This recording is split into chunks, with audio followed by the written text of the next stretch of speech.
Call the meeting to order at 6:31. What do we? So do we need a roll call of the commissioners? Chair Harrison, Here. Vice Chair Burbaker, Here. Secretary Timmons, Here. Commissioner Golovitz, Here. and Rachel Lockhart is absent. Okay, next is the approval of minutes. We have minutes from, which meeting is it? Our last meeting. Did we have a chance to review them? I have. Is there a motion to approve? I move to approve the minutes I from our second. last meeting. I second the motion. Okay. It's moved and second to approve the minutes. Should we do a roll call? All right. Yep. Chair Harrison, Yes? Vice Chair Burbaker, Yes. Secretary Timmons, Yes. Commissioner Golovitz, Yes. and Lockhart is absent. Okay, next item is the Brown Act. Opportunity for anyone here who wishes to address the commission on an item that is not on the agenda can do so at this time, or anybody on the Zoom meeting. Cordelia, it looks like you're waving your hand. Can you grab the slips? No, he's not a timer.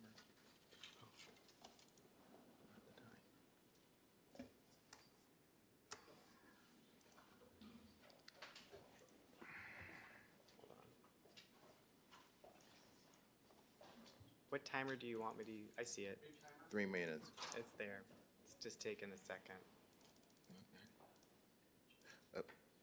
Thank you. So, good evening, Chair Harrison, Commissioners.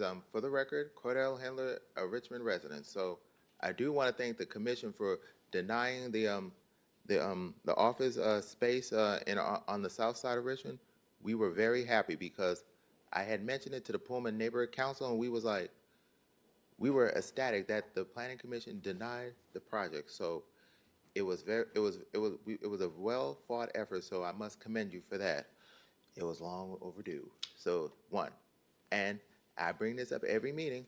Every time when projects are being proposed to come forward, the applicant must talk to the community first, because I've been getting a lot of feedback, and it's like, I don't see why the project didn't come to us. So, and it's funny because you got 2 projects on the agenda. So, and I'm here for both of those items. So, I'll save my comments for when those items come up. That's it. Okay, thank you, Cordelia. Anybody else here this evening that wishes to address the commission on something not on the agenda? Okay, I don't see anyone coming forward. Is there anyone on Zoom that wants to?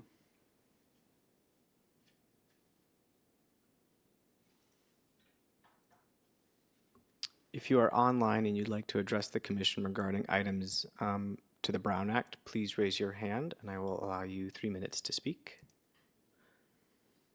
If not, there will be a time later in the meeting to address comments on items 1 and 2.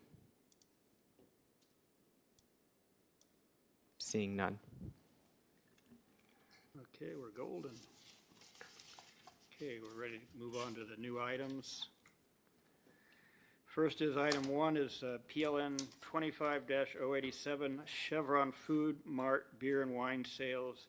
It's a public hearing to consider a conditional use permit to allow beer and wine sales at this location up in the 2900 Hilltop Mall Road. And if we could have a staff report, please. Yes, we have Assistant Planner Pete Severum here this evening to present on this item. Go ahead, Pete. All right, thank you for the introduction, Avery. So this project is the Chevron Mart Beer and Wine Sales, which is a conditional use permit to add a Type 20 alcoholic beverage sales, which will be only for off-site consumption of beer and wine. This project site is located in the Hilltop area. It is a 1.5 acre parcel. The existing site has a Chevron gasoline station and a existing convenience market, which is where the proposed alcohol sale will be. The adjacent uses to these to the gas station is the Hilltop Mall, to the north, residences to the west. To the east, there is a religious assembly use as well as numerous small-scale retail. And directly to the south, there is a fire station. This area is zoned as CM5, as it is for the entire hilltop area. The general plan for the site is the high-intensity mixed-use major activity center. Some adjacent zonings are residential uses in the PA plan area and RM1 residential mixed-use zone, as well as PCI for the fire station. So the proposal for this project is to add a type 20 alcohol license. And what it is it allows for the sale of only beer and wine, which are low ABV drinks. They're only for off sale. No on-site consumption is allowed. And in addition to these restrictions, the city laws would also prohibit small containers and individual bottles and cans from being sold. The proposed hours for the stores are from Monday to Sunday, 8 a.m. to 10 p.m., and the alcohol sale would also be Monday to Sunday from 10 a.m. to 10 p.m. And as you can see in the illustration, the areas where alcohol we sell would be in the 4 existing refrigerator displays. There would also be a new display gondola as illustrated in the top. The applicant has stated that they would restrict alcohol sale to only to start at 10 a.m. and the cashiers will be trained to not sell alcohol before 10 a.m., the permitted time. The total display area of the alcohol would be less than 5% of the floor area as required in the Richmond Municipal Code. The only exterior improvement that's proposed is one bicycle rack in front of the convenience market, which would provide parking for up to 5 bicycles. As for the operations of the store, the clerk will be trained in a licensee education training provided by the California Alcoholic Beverage Control Department, which includes age verification at checkout and the prevention of loitering to prevent on-site consumption. The applicant will install an electronic ID verification machine at the register. There will be signage displaying the permitted hours of alcohol sale.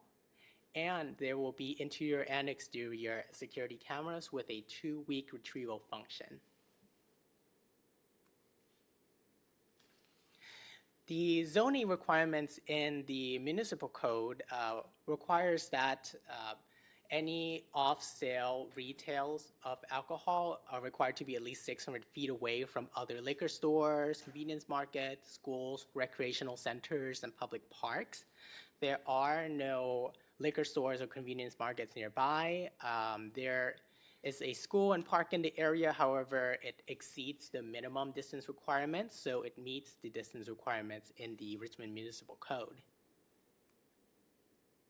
The proposed hours of store operations will be cut down to 10 p.m. to align with the hours of alcohol sale. The standard hours of alcohol sale in the Richmond Municipal Code is from 8 a.m. to 8 p.m. daily. The applicant is proposing to exceed the hours of sale to 10 p.m., which is contingent on the approval of the Planning Commission. This project is consistent with 3 policies of the general plan. With the land use policy, it would further support residents' daily need, which would provide alcoholic sales at a small scale local retail, which is within walking distance of residences. It would support the economic development policy by enhancing a typical commodity that's provided by a convenience store. And since the closest liquor stores and stores that sell alcohol are located in San Pablo, permitting the CUP would also encourage spending tax dollars in Richmond. The adding of bike parking would also satisfy policy for Circulation 1.1, which would encourage balanced modes of travel, such as walking and cycling. We have received a comment letter from the Hilltop Neighborhood Council, which is attached to your package in Exhibit B. Concerns have been raised regarding the proximity to schools and residences.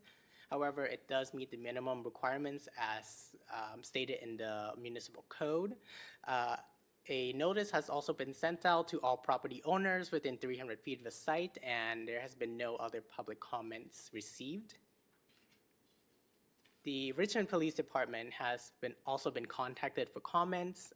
They stated that this site is not associated with any significant call for service or public safety concerns, and they also support the proposed hours, which is, again, 10 a.m. to 10 p.m., Monday to Sunday. The use permit and alcohol sale are subject to the following findings. First, which is applied to all use permits. The first finding is that the use will enhance the good and service that's provided by convenience stores, and since it is in proximity to residential uses, it will provide a small-scale local retail that's within walking distance to residents. This use will reduce long-distance driving trips since residents in the area will be able to access alcohol a bit easier without driving to other areas, to San Pablo or other areas of Richmond. And the conditions of approval would prohibit on-site consumption, and also the restricted hours would reduce community impacts associated with alcohol sales late in the night. The police department indicated that there's no concerns in this neighborhood that would be created by the approval of this CUP. And again, there have been many conditions of approval as required in the municipal code that would ensure that this project would not create any more nuisance. As information provided by the ABC staff as well, this site is not overly concentrated with alcohol licenses and is not in a high crime district. This site also meets the minimum parking requirements, and the applicant is also proposing installing 5 parking spaces, which would encourage a variety of travel mode in order to exceed this requirement and meet the general plan's vision for variety of walkability, bikeability, and transport. These are the specific findings for alcohol sales. The first of which is that the police department expressed that there's no existing problems in the neighborhood that would be exacerbated by the sale of alcoholic beverages, and listed here are conditions of approval that would further ensure that there would be less impact to the neighborhood. What I want to highlight is number 6, the site will be subject to inspections by city staff and the Richmond Police Department at any time. Small containers, which are associated with on-site consumptions, would be prohibited. There will be signage posted inside the store that would prohibit underage sale, loitering, open container, public drinking. Sales of cups outside the customary packaging would also be prohibited. And a complaint response community relation program may be required at the discretion of city staff. The subject site also meets distance requirements from sensitive uses. Since there are residences and religious assembly in proximity to the site, these conditions of approval have been aimed to address that, which number 9 requires illumination of all parking sites during business hours. Number 11 prohibits excess noise and promotes a good neighbor policy with the adjacent residential uses. And number 19 would ensure that the site would be kept free of litter and graffiti at all times. So this project would not affect any kind of circulation along a public right-of-way, and it also would not affect the visual quality of the area because the conditions also prohibit the visible advertisement of alcoholic beverages. Lastly, the site is not located in a census tract where there's an overconcentration of alcohol licenses. It is not in a high crime district. As you can see in the illustration here, the stars are the existing alcohol retail licenses. There are 2 existing ones, and 3 are permitted at a maximum in this census tract. This proposal would be the third license in this tract. So staff is recommending that the commission hold a public hearing and adopt a resolution number 2503 approving PLN 25-087 subject to the conditions of approval as listed in the resolution. And for the community's information, the Planning Commission's action on this item is subject to City Council appeal. Okay, thank you for that report. Before I open the public hearing, does anyone have a question for staff at this time? If not, we can hold them till the public hearing. No? Okay, let me open the public hearing then. And we haven't had one of these in a while, but I believe the next would be the applicant to present their project. There's a representative for the applicant here? No. The applicant, I believe the property owner is here, and then the applicant is online. So Pete, you're welcome to introduce your applicant, and he's now been allowed to speak. Yes, so just the applicant is here on Zoom. His name is Ron Cole. He is the agent for the property owner. Ron, if you would like to speak, we can unmute you. And if you have any comments, I spoke with Ron earlier today. He stated that he might not have any comments regarding the project, but he's available to answer any questions the board may have. So there won't be any presentation right now? Did I get that right? The applicant's not going to make a formal presentation. He's just available for questions? Very good. Okay, I think next is there anyone who wishes to speak in opposition to this project?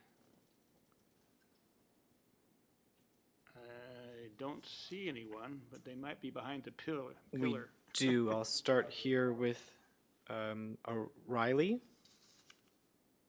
No position. Well, sorry. Let me see if there's Cordell. We'll start with Cordell Hendler, who has opposition against this project.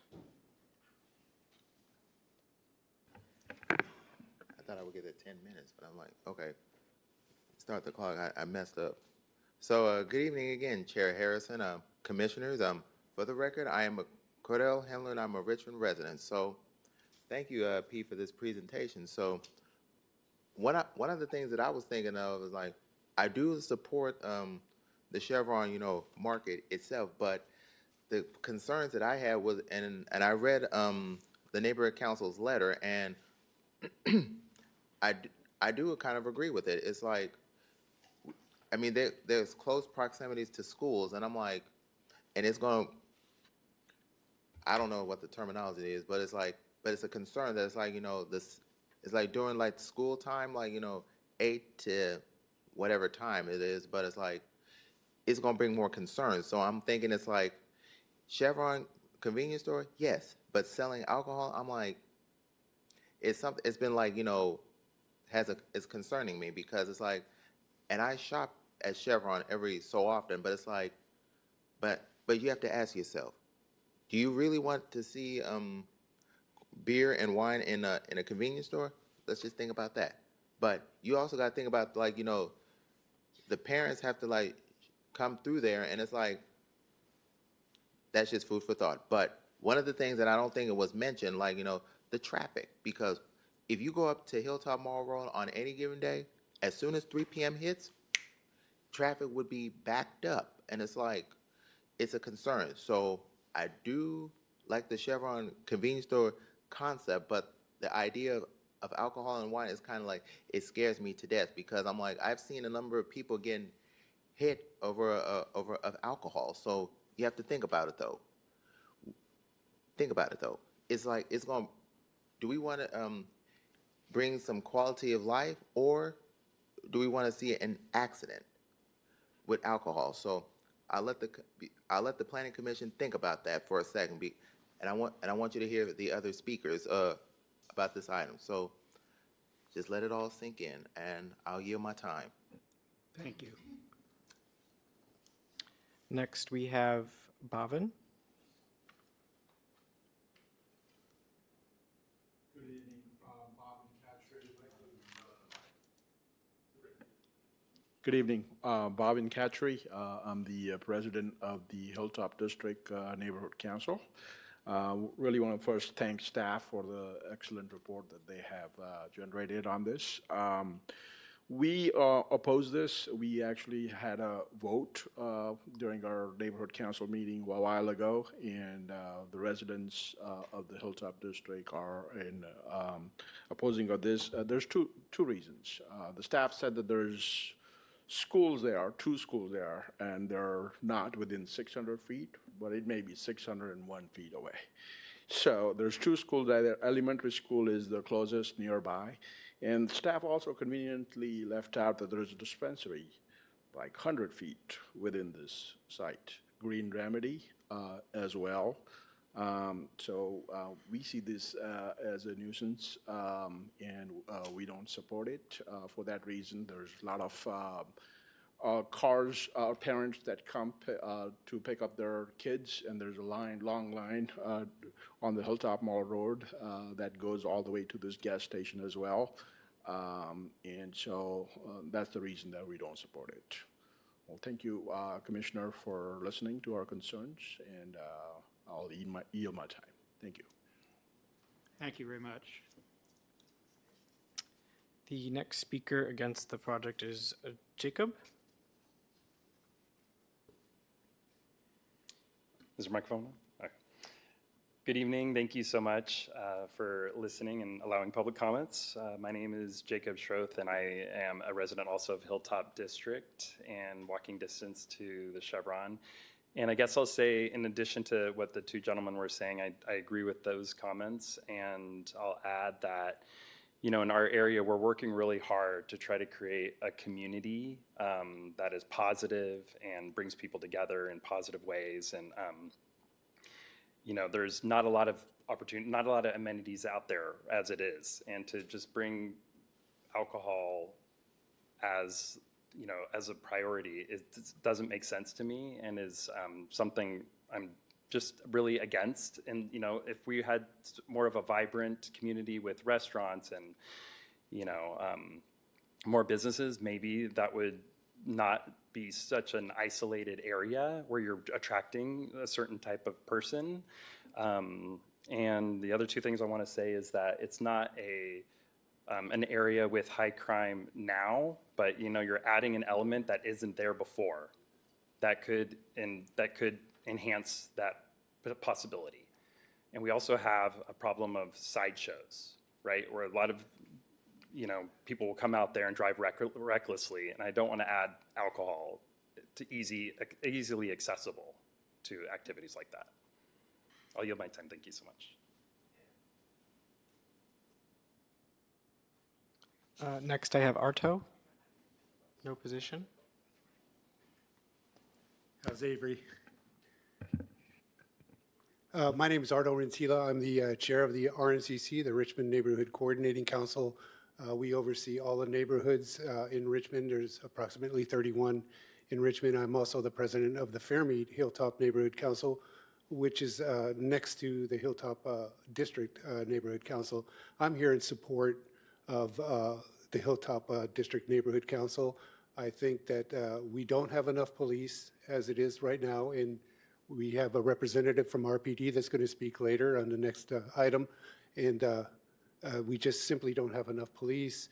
It's a bad idea for people to sit in their vehicles and drink. I don't know who's going to shoo them away, but as the previous speakers said, there's an elementary school and another school nearby. So I'm here in support of the Hilltop District Neighborhood Council. Thank you. Thank you. And I also have a Miss Riley.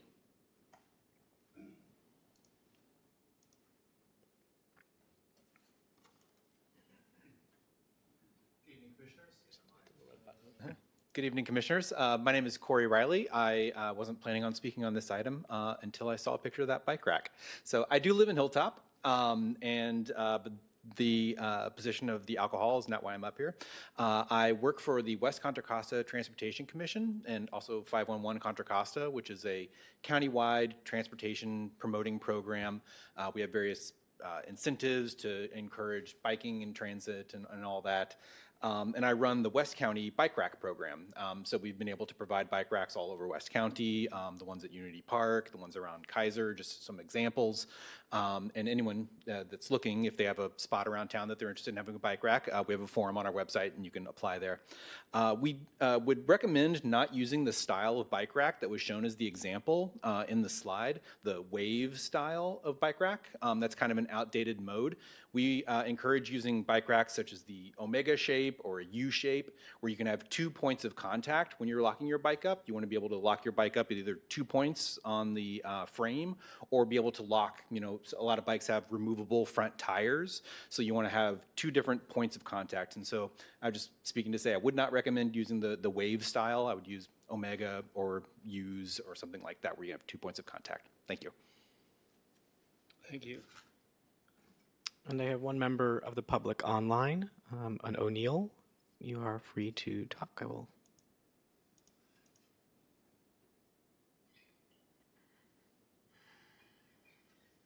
Carl, if you're available, I can start the 3 minutes when you begin speaking.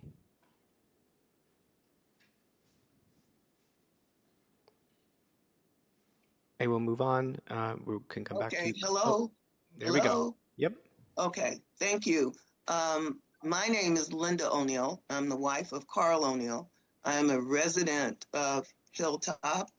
I've lived here for over 30 some odd years, and I've lived in the city of Richmond my entire life, and I happen to be 75 years old. There has never been a place of alcohol purchased within this area, which I consider to be a residential area, even though we have commercial based upon the fact that the mall was located here in the plaza. I find it very upsetting that we would even consider having alcohol purchased in our area, in that within the last 10 to 15 years, schools have developed all around this area.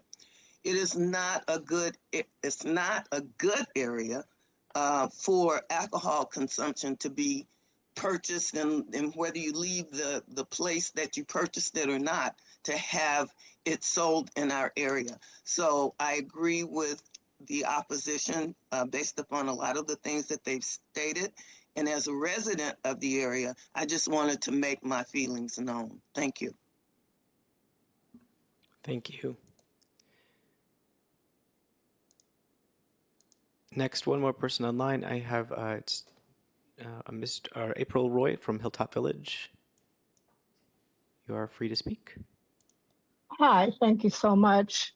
April Roy, I am in Hilltop Village, which is catty-corner to Chevron. And I just want to reiterate the statements from Bob and Jacob and Arto and Linda that we just heard. Loitering at the Walmart facility is kind of an issue, but I can see loitering becoming a much bigger issue if alcohol is there. I'm really concerned with the proximity to our homes, the low crime that we have been thankful to have, and the schools nearby, our residents who walk.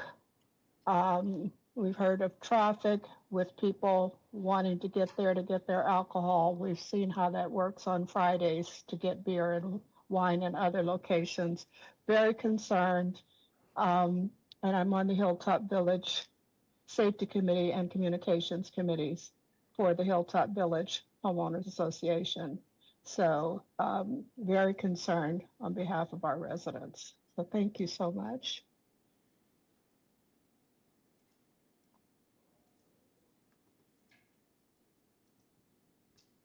All right, I do not have anybody else online. Were there any other speaker cards? No more speakers, Chair.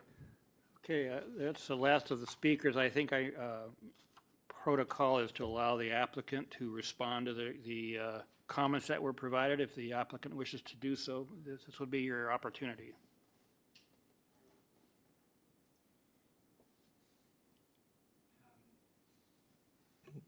Yes, the applicant, you now have the ability to speak. I believe you're joining us via phone.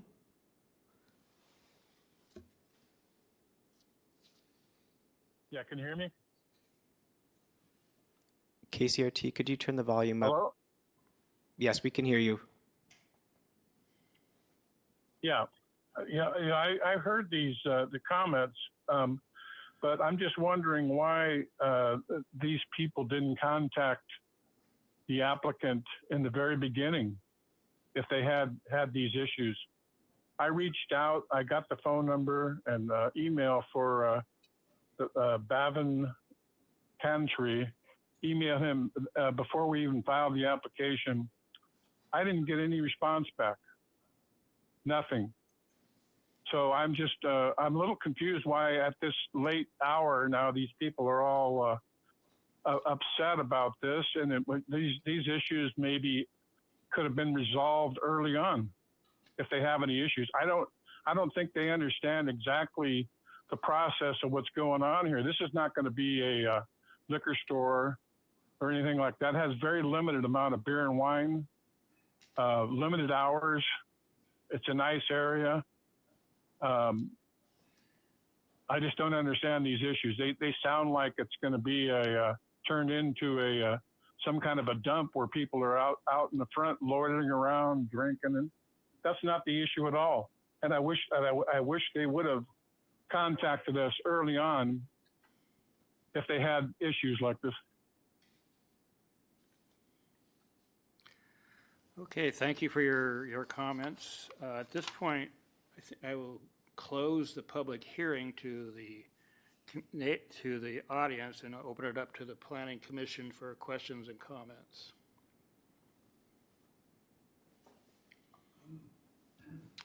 I have a question for Pete. Hi, thanks for your presentation. I wonder if you could go to the aerial photograph that shows proximity and specifically proximity to the schools. And I wonder if you could just point that out and describe. Yes, so these are the nearest school and park, which would fall under the distance requirement in the municipal code. The closest school is the Aspire Richmond School. There are no other schools that are closer than this, and it is 900 feet, which does exceed the 600-foot requirement. So a question about the, thank you. A question about the requirement is that requirement Richmond City Ordinance? Is there some, is it kind of a rule of thumb? Is there some police preference on the number of feet from sensitive uses like this? Yeah, so this is stated in the Richmond Municipal Code. So any project that doesn't meet this requirement would even be brought to the Planning Commission. It would just be denied even before the project is accepted. Okay, thank you. Another question I had was, if you don't mind, is the Chevron station is in place and all the improvements on the site are already in place, and that includes the car wash, and so there's no change to the physical structure of the building? Not at all. The only thing that would change is adding one display gondola for unchilled beer and wine, and also placing chilled alcohol, beer and wine only, and for existing refrigerators. The only exterior improvement would just be to add bicycle racks. I see. Other than that, there are no other improvements. Okay, thank you. What level schools are they? So I looked it up very quickly. It seemed that There's a Summit Public School and Aspire Richmond College Preparatory. I believe that they are K to 12. I believe there's an elementary school up to a high school level. Closer to this, there are some other schools in that area as well, but it is further than Aspire and Summit Public Schools. Any questions, Ali? I just wanted to confirm that the conditions that are proposed, they already been, oh, sorry. The conditions that are proposed, they already been agreed to by the applicant? Yes, they are the standard conditions of approval. So every single alcohol beverage license that are approved in Richmond are subject to these same conditions of approval. So whether or not the applicant accept is not really a choice. It is required by the code. Thank you. I had a follow-up. Okay, go ahead. Only thinking about the change in hours. So the alcohol sales would be 10 to 10. But the store hours, did you say that the store hours would change from current, which is 12 p.m. to 10 p.m.? Will the store close at 10 p.m.? I'm sorry, so the store's hours as of now, before they sell alcohol, would be from 8 a.m. to midnight. And the store is proposing to reduce it down to 8 a.m. Until 10 p.m. because they would stop alcohol sale at 10 p.m. So they wanted to align that. So the store would close when the alcohol sales stopped Right, yeah. in the evening. So the opening hours of the store would change from midnight to 10 p.m. And so, no, the opening hours would not change. The opening hour is 8 a.m. The store is closed from midnight to 8 a.m. The opening hours would not be changed. It's only the closing hours. So as of now, the closing hours is midnight, and they'll reduce it to 10 p.m. contingent on the approval of alcohol sales. Wait a minute, I'm still confused. I'll go back to the. I'll go back to the hours. Yeah, but they're going to just stop the alcohol at 10. Right, the store's open till midnight is what you're saying. No, so I just went back to the slides if you would like to look at it again. Okay, so they are reducing it from midnight to 10 p.m. Oh, operation, okay.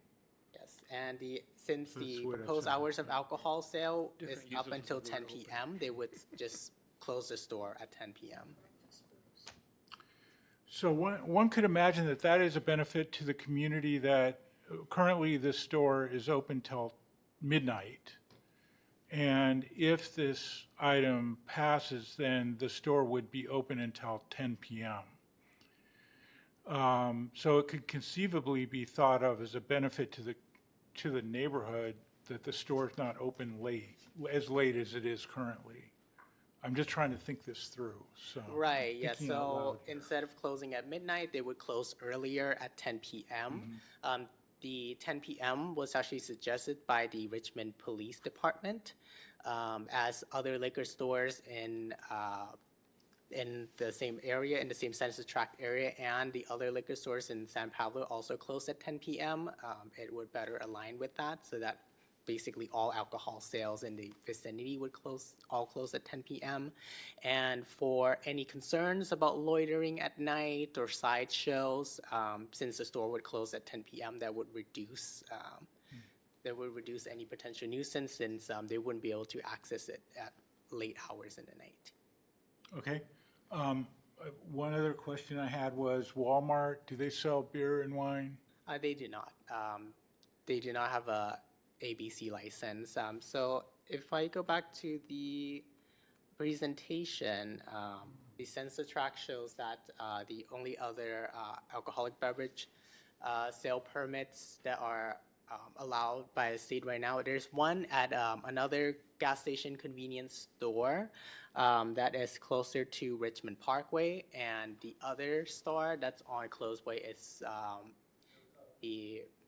I believe it's the Dollar Tree now. It was formerly the 99 a 99-cent store. And the sales are in that store? Right, yeah, so Walmart does not sell alcohol. There's no record of their sale, of them ever selling alcohol there. So the stores that would sell alcohol are pretty spread out throughout the census tract.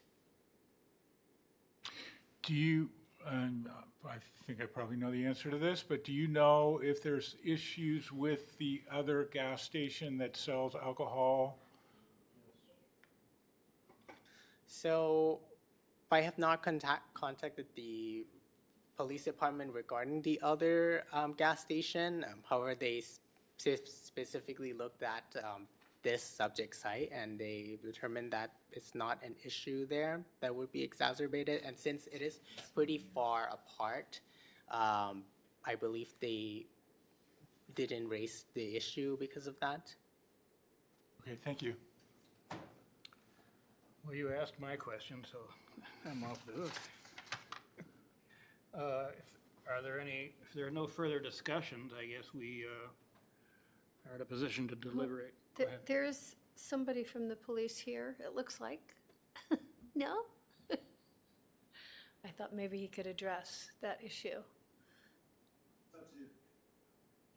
Can you address that, whether or not there are issues at the other licensed convenience store? So I'll open up the public hearing for this, just to be on the correct side. For clarification, were you the officer that we had contacted through Assistant Chief who did the analysis of the So I site? reviewed it, Okay, yes. perfect, just to I make am. sure that we were talking about the correct. And to answer your question, so I just didn't want to yell from the back of the room. My name's Captain John Lopez. I'm the patrol captain for the Richmond Police Department.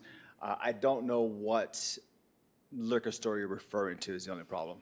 So I believe they're referring to the Arco gas station convenience market that's located on Richmond Parkway and Atlas. So I don't have stats to back up anything that I'm about to say. I do know that we have, from time to time, issues regarding loitering and the houseless that are at that area. And we've had some beat projects regarding that specific gas station regarding that.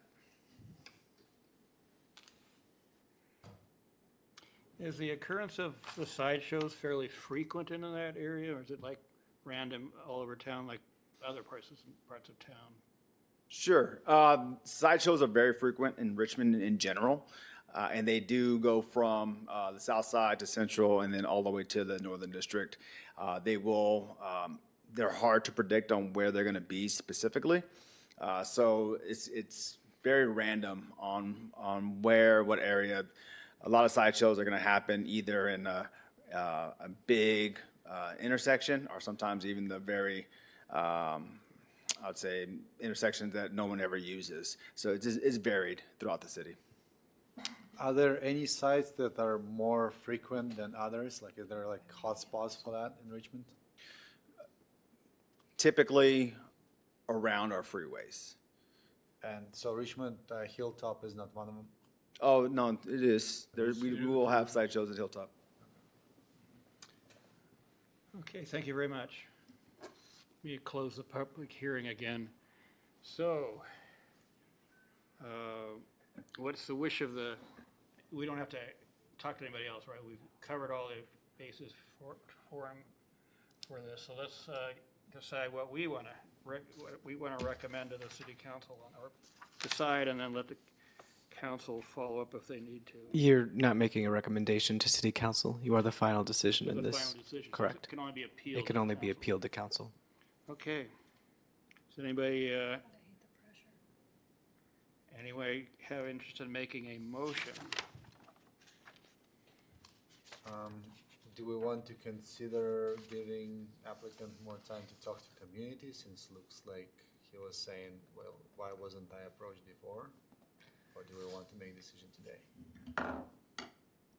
Or is I guess if applicant the interested? applicant feels that would benefit them, I'm happy to suggest that we continue this item, but we need to hear from the applicant if they really think that will be of any benefit to them.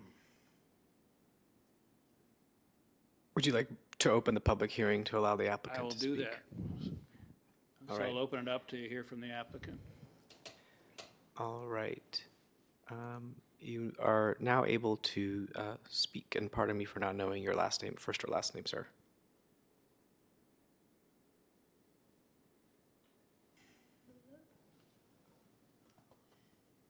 Yeah, can you hear me? Yes. Yeah, and I can hear you, but I didn't hear what the question was. Did you have a question for me? Yeah, the question that was raised by one of the commissioners is whether or not you feel you would benefit from an opportunity to discuss with the neighborhood council the issues that were raised this evening, or would you prefer to just move ahead with a decision by the commission tonight? Or if you'd like to talk to the neighborhood council further, we can continue this item to a future meeting. So what is your preference?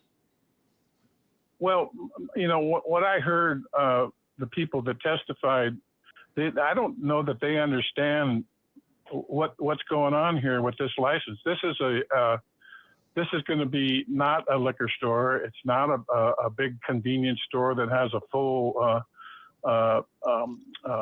cooler with beer and stuff. There's going to be minimum incidental sales, minimum sales in this, just for the customers that are asking for it. I did not hear these people, and I don't know, they never contacted me. I reached out to them, sent an email at the request of the first planner that I talked to, Nora. And I asked her, I said, they never responded back. And she said, well, that's what it is. But yeah, I don't know. I don't know what to tell you. I'm just saying, if they understood what was going on here, they might not object, you know. I'm inclined not to continue the item. I'm inclined to make a decision this evening. Thank you for your input. I go close the public hearing again. Okay. So I'd like to go ahead and move forward with this item this evening. Does anyone wish to make a motion? If not, I'll make a motion. That'll get the ball rolling. So I move that we adopt resolution number 2503 for the approving of the conditional use permit for a type 20A ABC off-sale beer and wine license for the Chevron Mart, subject to the conditions contained in the staff report. And if there's a second, I'll go further into my thoughts. If there's no second, it'll die. Okay, that's fine. I'm just. Perhaps we can go to discussion, a little bit of discussion. We need to have if the motion's on the table, you need to second it or it'll die and we can go back to discussion. Yeah. So if there's no second, then that motion dies for lack of a second, and we are back to discussion. Anybody? So I think this is really hard. We have a group of residents that live nearby that are against the project. We have an applicant that, for whatever reason, tried and didn't succeed or didn't try enough, I don't know, but to get in contact with the neighborhood. We have an analysis by staff that says that that all the findings are met for approving this project. I'm trying to think if there's a condition that we can add to the conditions that might allow us to approve this project and still respond to the community concerns, but I'm not thinking of one. I'd love if somebody else had a proposal. Yeah, go ahead. I don't know if you can do this, but the primary concerns expressed were when people were coming to pick up their kids. Can you shut down the sale of alcohol during, an hour and a half or an hour when that is occurring as a compromise? Go ahead. Planning people, is that something that works within what we do? Okay. Yes, that would be possible to amend the hours.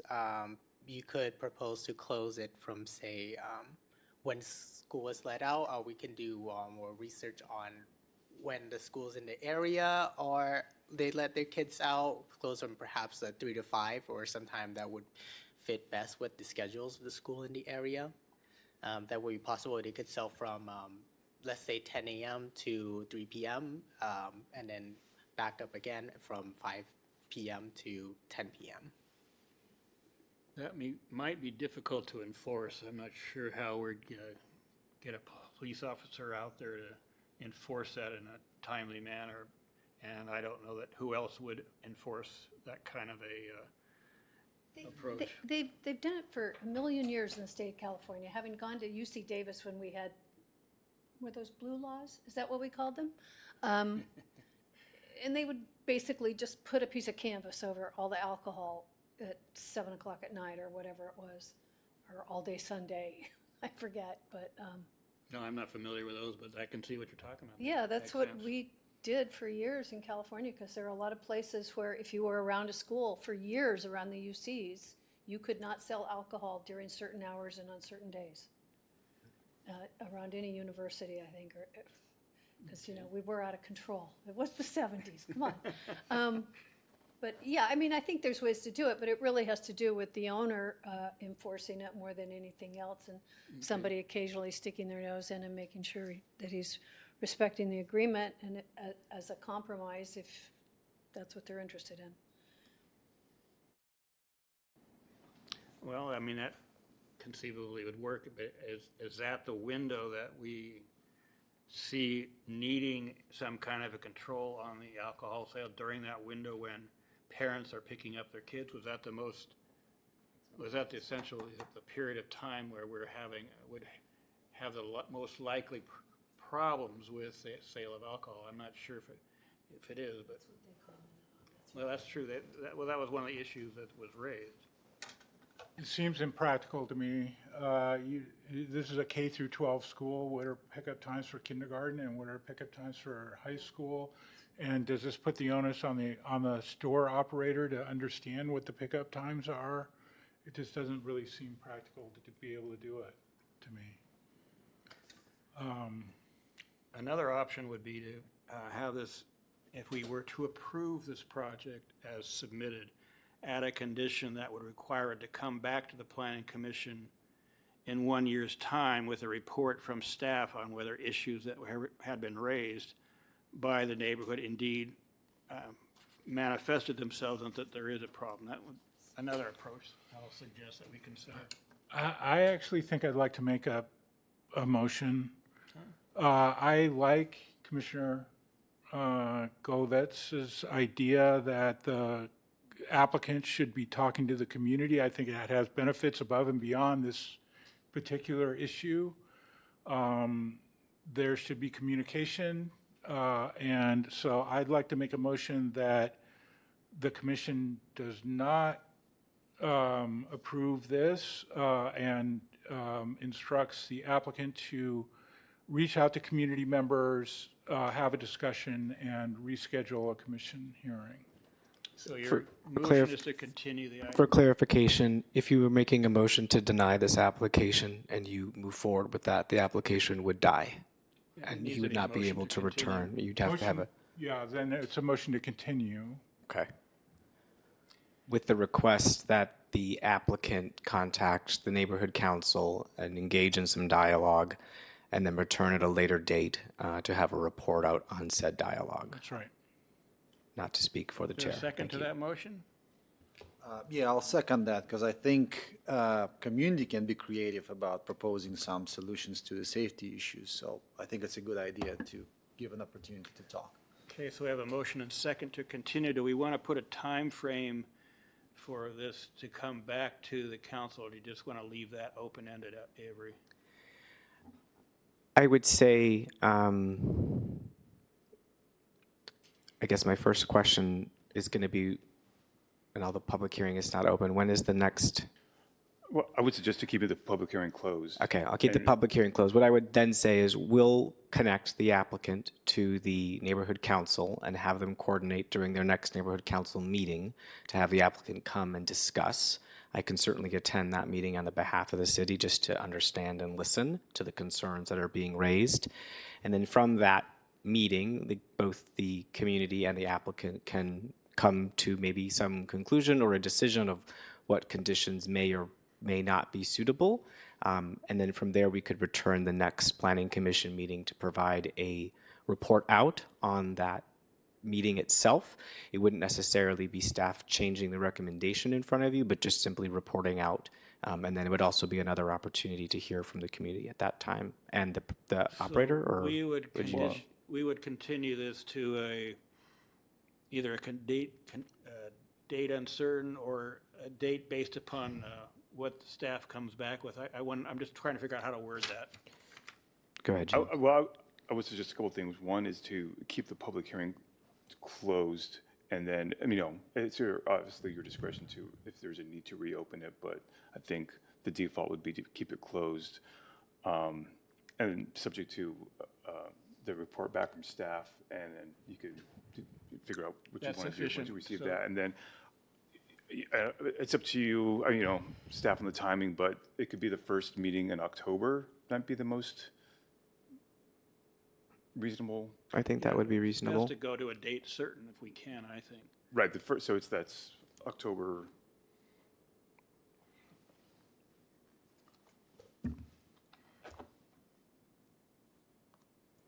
Second? October, no, it would be October 16th. Okay. Unless the 18th is doable. September? I think so. In September, Oh, September. So September 18th? is there a September date that works? given today's date, Oh, maybe it's too soon. It's too soon. it's not too soon. I wouldn't be required to renotice it. Okay. It's already been publicly noticed. You would not be. I would yeah. not be required to renotice. Right. It'd be a continuation to a date certain. I'm looking at my staff. Do we have anything else going on that evening? Possibly. I think that it would be reasonable to continue this at least to a date certain, the next meeting of September the 18th. And then staff will provide a report out. I will also then ask my commission, will you be here for quorum for said meeting?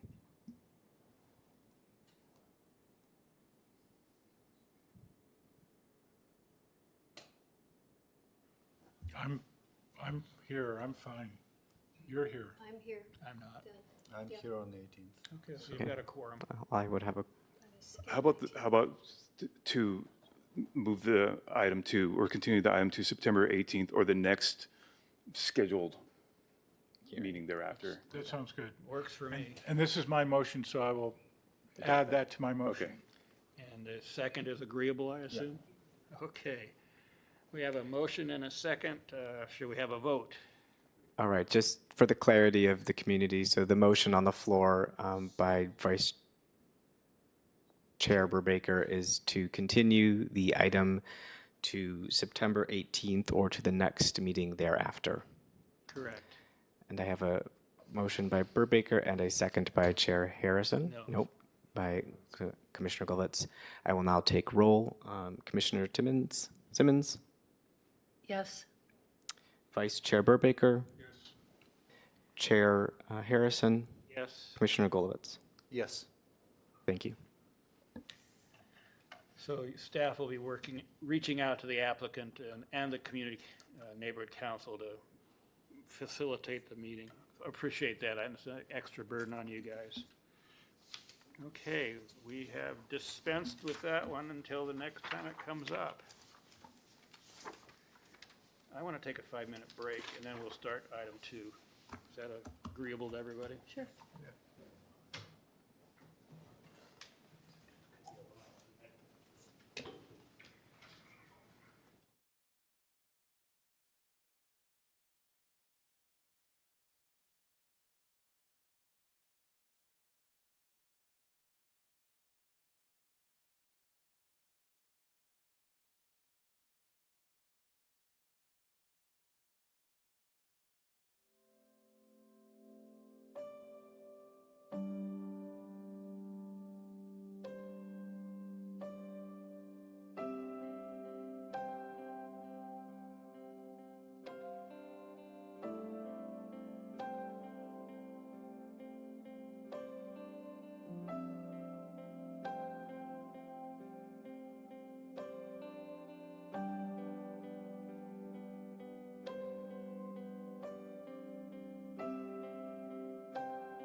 Okay, I think we're ready to get started again.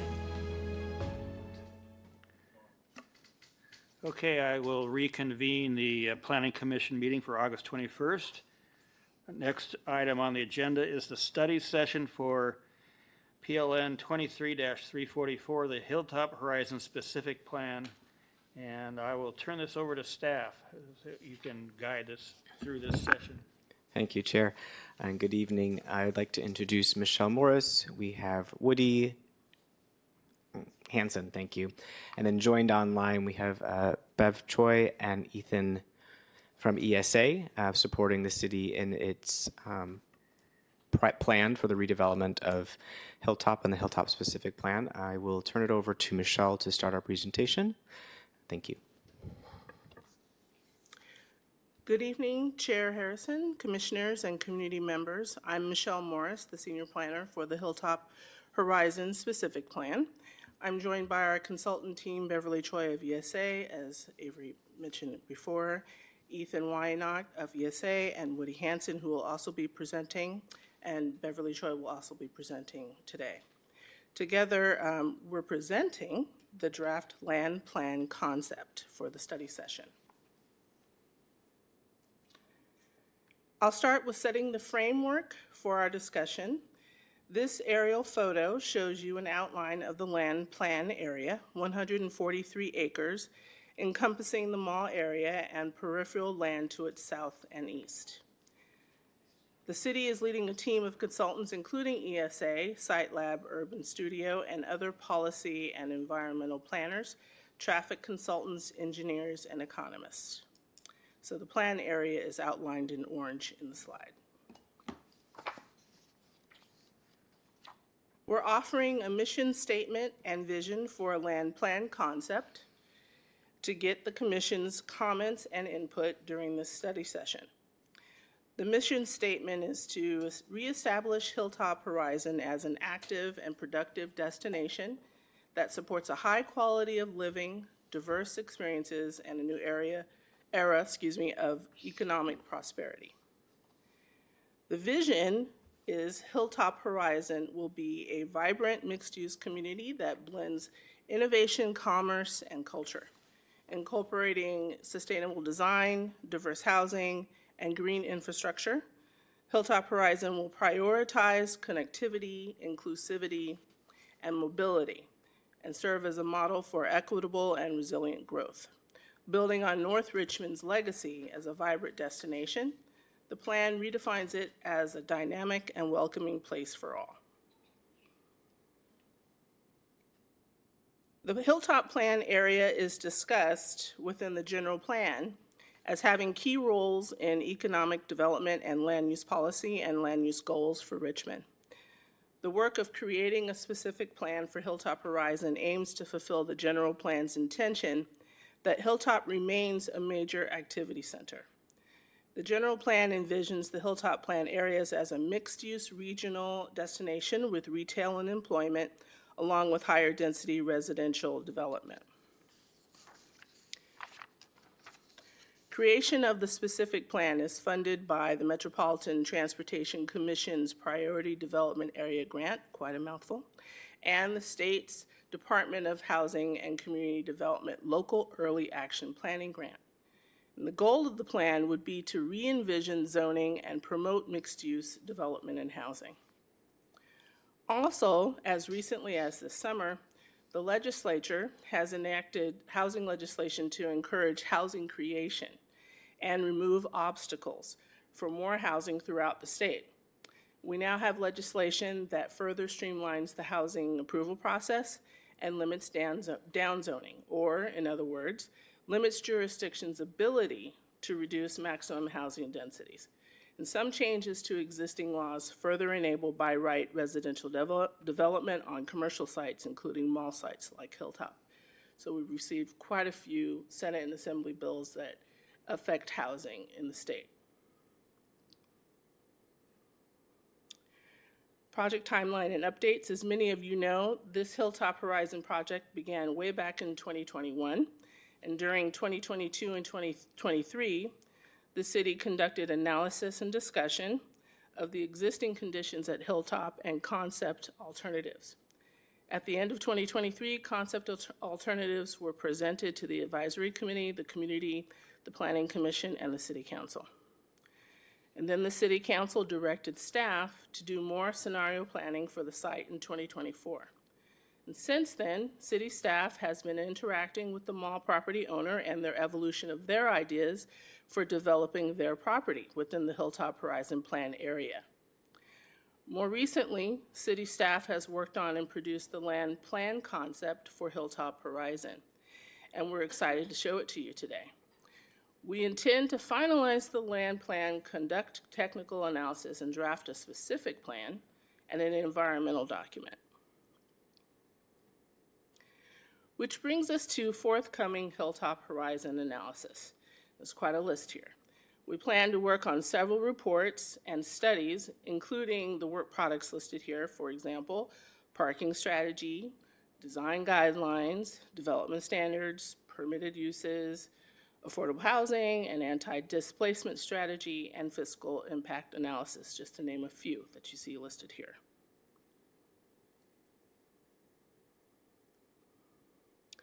So commissioners, the recommended actions we offer are for you to receive a presentation on the draft land plan concept to be used as a basis for the preparation of the draft Hilltop Horizon specific plan and environmental analysis, and then provide Planning Commission feedback on the study session questions to the City Council. So today's focus questions, and they're pretty meaty, so you'll get to see them again, but I'll read them aloud. For you to consider as you review the land plan concept, which will be presented after I speak. Do you support stepping down residential density at the west and east plan area edges to create a mid-density residential buffer, such as townhomes, multiplexes, and stacked flats, adjacent to existing homes? Do you support establishing a compact urban gateway district near Close Way and Garrity Way, an area with strong I-80 access that allows a mix of higher density housing and active people-oriented uses, such as shops, dining, and public gathering spaces?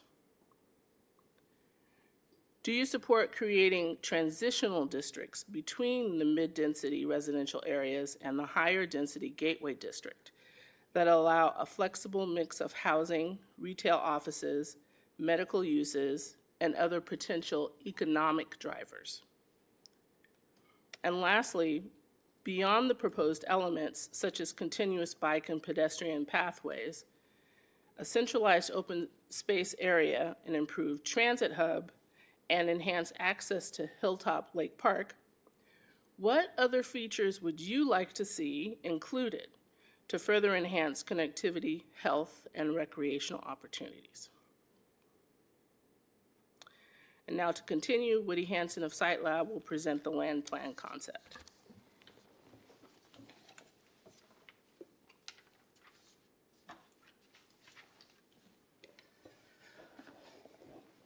Good evening, commissioners. I'll walk through some of what Michelle just described and talk a little bit about how we got to the land plan and where it sits today. So one of the starting points of our process was to look at the existing general plan and zoning and understand how we can improve the land use relationships and development intensities to be more supportive of project goals and deliver near-term development considering market conditions. What you're seeing on the slide is the existing zoning for the site, with CR located on the east side near 80. And this is to guide low and mid-intensity regional commercial zoning. You'll note that the residential density in this area is limited at maximum to be 50 dwelling units per acre. Then on the west side of the plan, including the entire mall site, is CM5 zoning. And this is a higher density zone that notably has a minimum density of 40 dwelling units per acre, which has been raised as a potential concern for near-term market-driven housing potential. So our first primary move for the land use plan is to rearrange where the low density is today, which is all on the east side of the site, to split that into two zones that buffer existing lower density residential to the center of the site.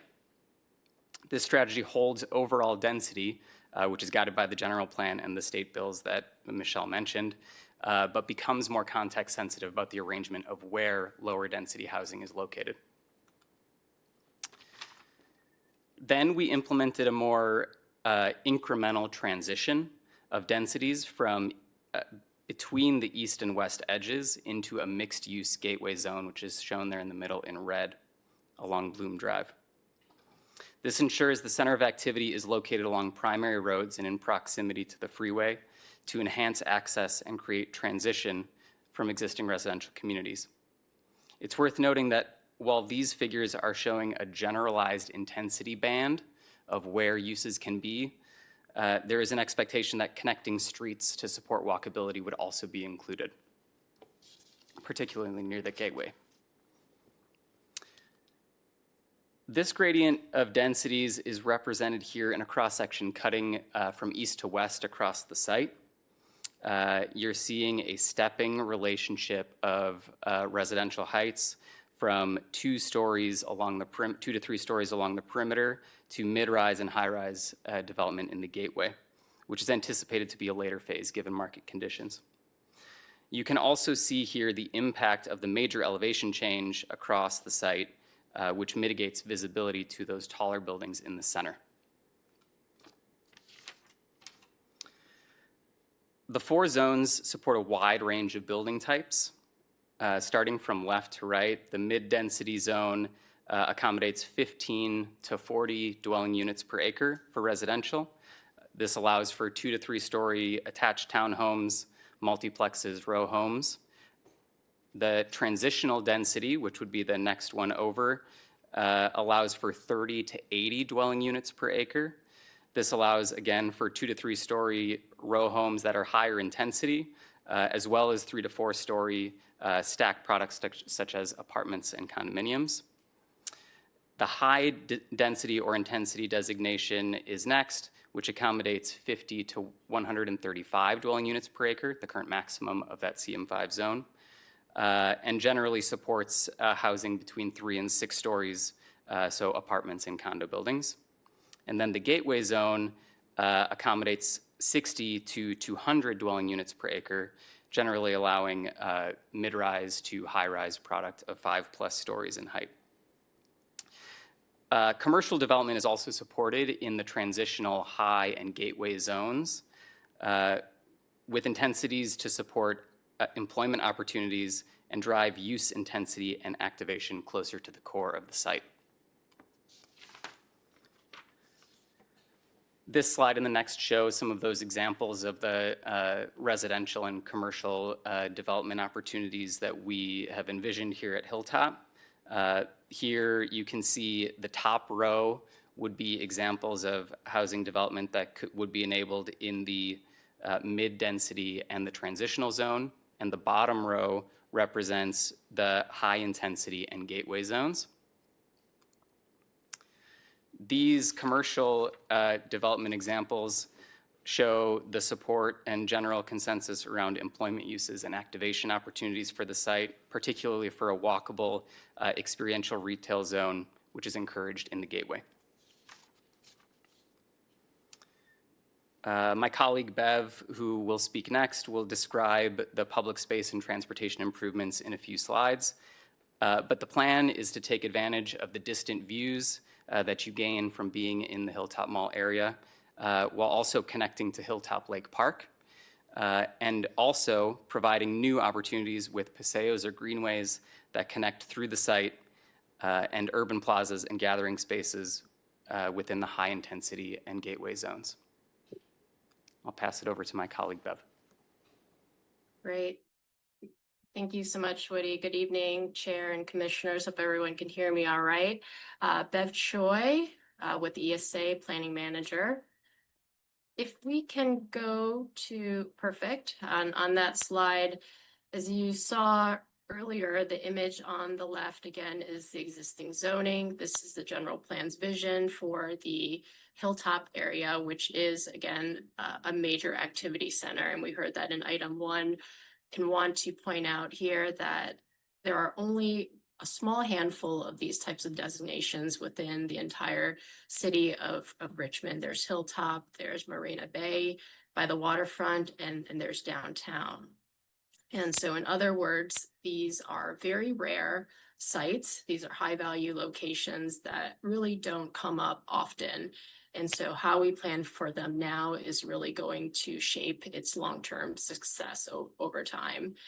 To provide the commissioners with some context, we'll share that after our first study session with City Council in 2023 on the Hilltop project, Council had directed the city team to revisit the Hilltop land plan and work with the mall landowner to refine the land plan approach. And so we carried out that direction throughout 2024.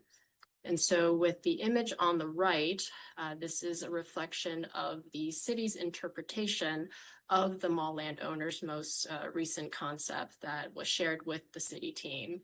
And over time, the mall landowners' ideas have evolved in response to feedback, first considering more industrial uses, then a more residential-centric project, and more recently moving towards a mixed-use concept. And you can see here in this proposal, it does show a mix of uses and intensities, as you can see through those colors. But the lighter colors, that light orange, that yellow, indicates that densities may be reduced compared to what the general plan envisions for Hilltop, which is that dark orange you're seeing on the left. Next, please. So this slide shows a comparison of those 3 proposals from left to right. The existing zoning, you have the city land plan in the middle, and again, the landowner concept to the right. And the intent of the city concept, that middle plan, as Michelle noted earlier, is to translate that general plan vision into an implementable framework. And from what Woody had described, this land plan concept will provide these gradual transitions where at the edges, it would allow for lower density mid-scale housing to match the existing neighborhoods like Summer Lane. And then as you move inward, it steps up to mid-rise, these higher rise housing and intensities that can support shops and employment opportunities and retail. And this is really going to help overall the city meet its housing goals that we talked about earlier. And as many of us know, that jurisdictions across the state are struggling to achieve their RHNA. I want to share too that the city's land plan, again in the middle, is going to provide predictability. And what this means is for the community, it's going to provide a clear picture of what's coming where, like new homes or commercial, and the intensities by zone. And for developers, it means having a clear framework to work within. And overall, this predictability is going to reduce surprises and delays later on. Next. Now, the key difference on this slide is the concept on the right. If you take what had been proposed by the landowner as is, and if you were to try to achieve a comparable development scenario to the city concept in that middle column, what it does is really push much of the intensity onto the mall site parcels to the south and to the east. And you can see that dark red band in that southern and eastern area.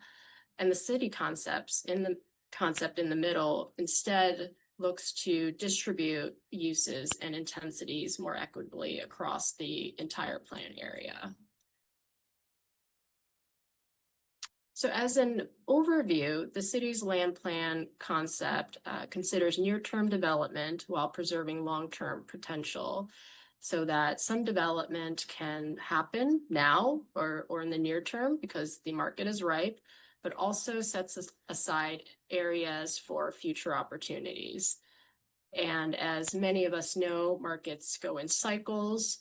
There are factors like interest rates and tariffs and construction costs that shift over time. And so keeping options open for later ensures the site can adapt later when those conditions change, which they do. The city concept adjusts plant edges to mirror surrounding neighborhoods, as we talked about. Again, that notion of stepping up, of building up as you move towards the core. So you have this nice transition of development across the site. The city concept expands housing choices and makes room for a variety of products that include apartments and townhomes, stacked flats, among others that Woody had shared earlier, so that people have more options in this community where there are schools and businesses and services already in place, which is a great thing. And even as, again, the city is working to meet its housing requirements, Hilltop won't just be about housing. It's going to accommodate a flexible mix of commercial, including employment and medical uses. The land use concept creates a gateway hub with vibrant and engaging spaces. So that goes back to that gateway core shown in red that can really give Hilltop this strengthened identity and help make it a destination once again. The concept plan will integrate green linkages, a central park, connections to Hilltop Lake Park, which is just due north of the site, and a mobility hub. And together, what these features do is allow people to move more easily through the site, whether this is walking, biking, using transit, again, within the site, to and through the project area as well. And in summary, the city's land plan concept is about balance. And it's about creating the flexibility within the zones where they make sense. And it's going to provide this predictability on those matters that really matter. And for the community and what we've heard through our engagement process, this is about the open spaces. This is about those, the connectivity, diverse housing, quality jobs, safety. And for landowners and businesses, it's clear entitlements, flexibility to respond to market conditions, and certainty. Next, please. As for the next steps in September, we plan to bring this presentation and the city's land plan concept to City Council. At that session, we'll plan to share any input provided by the Planning Commission to Council and obtain Council direction on the preferred plan. We'll then, with that direction, conduct technical analyses by our team in 2025, which will feed into the specific plan and environmental document in 2026 with the goal to adopt the plan, the specific plan and environmental document that year as well. Next. So to close, we've brought back here those 4 questions that Michelle had talked about earlier in this presentation. These are generally framed as yes or no to get clear direction, and of course certainly welcome any additional feedback the Commission has to provide. So I will go ahead and read each of these one more time, and we can go back to these questions. The first is, do you support stepping down residential density at the west and east area edges to create a mid-density residential buffer adjacent to existing homes? The second question is, do you support establishing a compact urban gateway district, that area in red, near Closeway and Garrity Way, an area which has strong I-80 access that allows a mix of higher density housing and active people-oriented uses like shops, dining, public gathering areas? The third question is, do you support creating transitional densities? And that's in the middle, that light and deeper orange, those districts between the medium density and higher density intensity gateway district that would allow a flexible mix of housing, retail, office, medical uses, and other potential economic drivers. And the last and fourth question is, beyond the proposed elements, such as continuous bike and pedestrian pathways, a centralized open space area, an improved transit hub, and enhanced access to Hilltop Lake Park, what other features would you like to see included to further enhance connectivity, health, and recreational opportunities? That concludes our presentation for this evening. I appreciate your time and we look forward to hearing your input. Thank you very much for the presentation. Let's see. I guess before we kind of deal specifically with the questions, I wanted to know if any of the commissioners have some general observations or comments they'd like to make before we get into their specific questions. The 4 questions that they've. I know, but I have another question. Then that's what we want to hear. Okay. What's the population impact?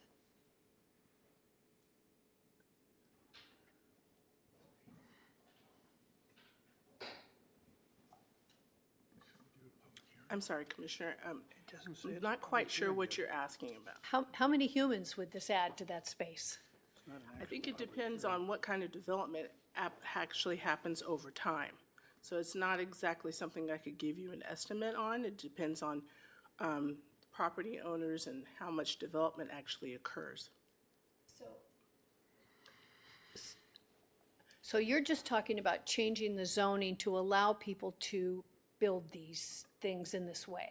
Correct. Okay. We're reframing the zoning across the full site, Okay. the full plan area, hopefully to encourage and promote development, whether it's housing, commercial, or a mix of all of the above. So in your experience, because you have far more of it than I, ask me about lipstick sometime though.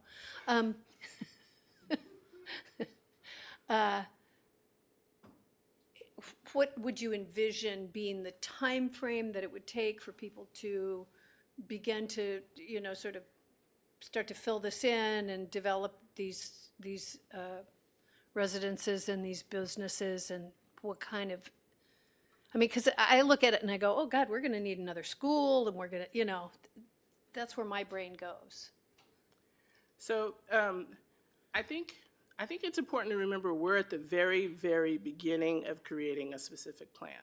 So this is a framework for thinking about how the community envisions development to occur. So I couldn't give you a concrete amount of development that might happen. I couldn't predict the future, of course, no one can. But this is a way of starting to figure out how the community wants a major activity center to be developed. Whether it would be in the short term or the long term, who knows? Hopefully all of the above. But we need to think about these things so that we can encourage and promote some development. Well, if I could follow up on Gay's question. So you're looking, you have this concept, but what she's pointing out is this concept will drive a need for uses other than those that you are showing, the different kinds of residential. So are you planning to accommodate for those additional schools or what have you that are going to ultimately be needed because the population will drive the need for them? It doesn't show up on the plan. I guess what maybe Gay is seeking and I'm seeking is assurance that, yeah, when this thing moves along, if there's going to be a need for schools, that will somehow get built into the more detailed plan, or because it's very easy for somebody to want to do a development and they develop and develop and develop.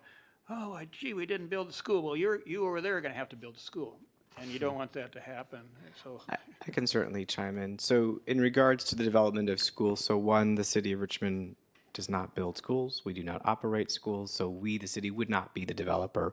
But what happens is on an annual basis, I meet with the demographer of the school district and the demographer of the state, and we look at all of the potential residential development that's going to occur. They tend to spend a lot of time looking at residential development to understand the impacts it will have on student population and whether or not the school district would endeavor to build a new school. We also have existing private schools and charter schools in those neighborhoods, and they may see that as an opportunity in the future to expand. The land use itself would allow for a school, if a private developer or a charter school or a magnet school was to choose, or a public agency, being the school board, to produce a school, they certainly would not be stopped from doing so.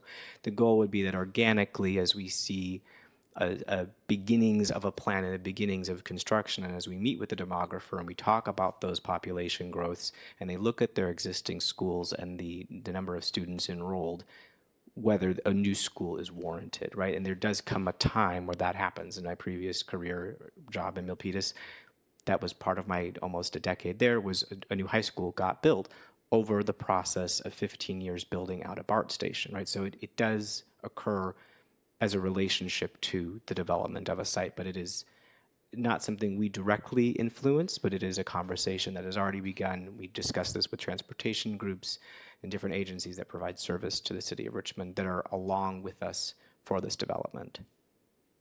Yeah, I guess you're showing a floating transit hub, but you're not showing any floating schools, for example. You're showing floating parks, but not any floating other amenities. And I'm just, what assurance I'm seeking, and perhaps Gay is as well, is, and I think this is what you said, that as things evolve, those things become less floating and more precise locations, and more of the specific things that need to be provided will start showing up on this plan. It may not be in the 2026 plan because it's still pretty conceptual, but and so the question for me then is, the language of this plan that comes out in 2026 make it clear to whoever does development that those considerations are going to be part of what you as a city are looking at, that, well, yeah, you're going to put a lot of people here. We've talked to the demographer and he says we've got to get some kind of language needs to be in the plan that assures the community that all these other needs are going to be accommodated. Absolutely. And as we get into the development of the plan and the language around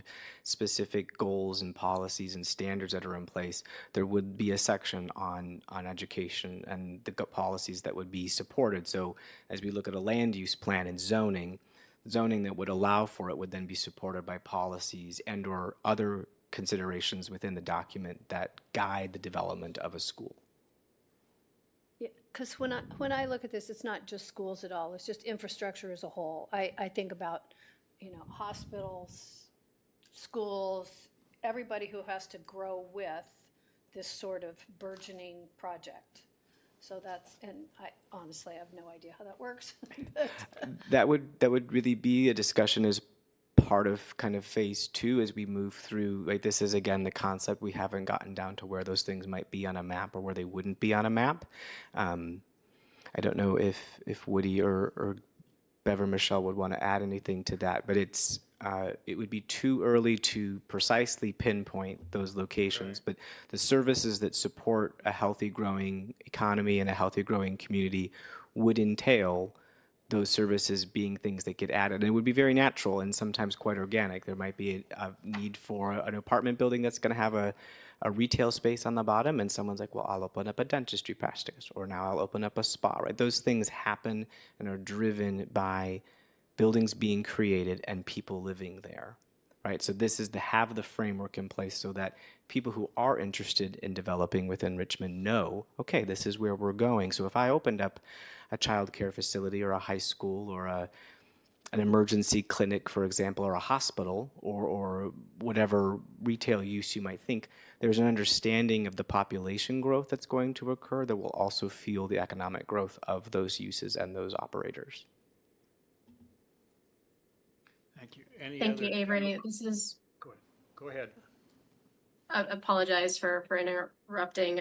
Wanted to add to what Michelle and Avery had mentioned and specifically address the question on schools. And so absolutely that as part of the specific plan, the process would include an analysis of understanding what the development potential would look like and therefore what the impacts to the population based on residential units. We do conduct a full student generation calculation to determine what impacts there would be to surrounding schools and if it would trigger the need for a new facility. So that is certainly true in terms of additional analyses the team would conduct in, as Avery mentioned, the next phase of work, everything that would include looking at police and fire, certainly infrastructure.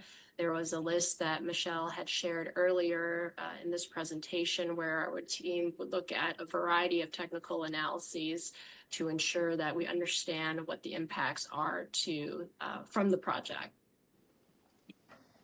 Thank you. Any other general questions? Go ahead. Yeah, it's more probably of a comment than a question. So, and I think we're struggling pretty much with the same thing. Like the questions are pretty specific, especially as the distribution of density. But I'm having a hard time to think one way or the other when we don't know what the density is going to be related to and how. I'm assuming the project is going to be in phases. And we don't know if the phase is going to be, or the way the phases are going to be planned, are they going to be kind of targeting the self-sustainability of the project? Like, fellow commissioners mentioned, like schools, but then there's like an idea of the hospital, and I kind of like that idea. Well, it was pretty broad here as a medical. But for example, if the construction of the residential is, or like of certain phase, aligned with construction of a hospital, that generates jobs for the people that are going to be living. So it's going to affect the traffic. So I don't know, like the question was about like shifting density from one place to another, but I don't think that's what we're really worried about. I mean, we worry like, well, how is it going to affect the overall community around it? And I don't think we care so much how high they're going to go. It's just like, well, is it going to support the neighboring community, whatever infrastructure is going to be built, or is it going to burden the existing infrastructure at certain stages? So Okay, we'll see how it goes. But well, we'll give them we'll provide our input, and then we'll hear back in a few months and see how miraculously it's reflected in the new plan. I have a question, Avery. This isn't called as a public hearing, but I believe you have speaker slips for this item. Is this the appropriate time to do those? Okay, why don't we do that, and then the commission can get into responding to the questions. All right, thank you, Chair. And for anyone who is online who would like to speak, please just raise your hand and I will address you after I address members of the audience who are here in person. I will start with Riley, who is in favor of the project.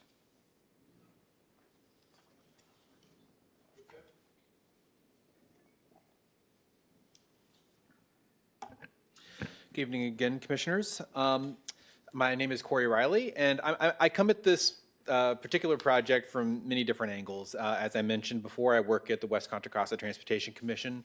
We're on the Technical Advisory Committee for this project. Come at it from that angle. I'm also on the Richmond Bicycle and Pedestrian Advisory Committee and have been for a very long time, so I'm looking at it from a bicycle and pedestrian type of perspective as well. I was also involved in the general plan update back when this project was being envisioned in the early 2000s and the early teens, and I'm sure a lot of you in the room were also very involved in that. At that time, I was directing a community-based collaborative that was doing community organizing to get a lot of input into the general plan. So this is a project that's been a long time coming, and I'm really excited to see it sort of coming to fruition. And then just to add to that, I live right next to this project too. I live in Hilltop. You can see my roof on the maps of a lot of the aerial photos that are used for this. So it's a project that's near and dear to my heart, and I've been watching for a long time. With my WICTAC hat on, you know, we can often, we hear the concerns that we will likely hear tonight about the project, about the density and the traffic impacts and all that. And I can say that our agency has been a partner on this project, and we will continue to be a partner through the implementation, working with our transit partners who are on the WICTAC board as well, such as BART and WestCat, and we will be able to work through a lot of these issues as we move towards the implementation process, and we hope and like to be involved in the development of a further specific plan as well. I'm also particularly interested in exploring developing a transportation management agency for this project, TMA. It's a project, we're actually working on a similar project with Richmond and El Cerrito right now to examine the areas around the BART stations and stuff. So I'm excited about potentially that. You know, as someone who worked on providing input for the general plan, this really is the next step in the vision for the entire community worked on for 5 years. It was a very long general plan process, if a lot of you all worked on that and remember. So I'm really hoping that we can use this opportunity to make this happen. As a neighbor, I just want something cool in my neighborhood. I know you're going to have naysayers out that say that that are afraid of density and traffic impacts and all that, but I just want something cool that me and my wife can like walk to, you know, on a night out instead of having to drive somewhere else, which is what we currently have to do. I think that this is really a big opportunity for the city. I think this is a once in a lifetime, really, opportunity for the city to develop something that can be a great amenity that can grow over time. I appreciate your time. Thank you. Thank you. Next, I have Arto.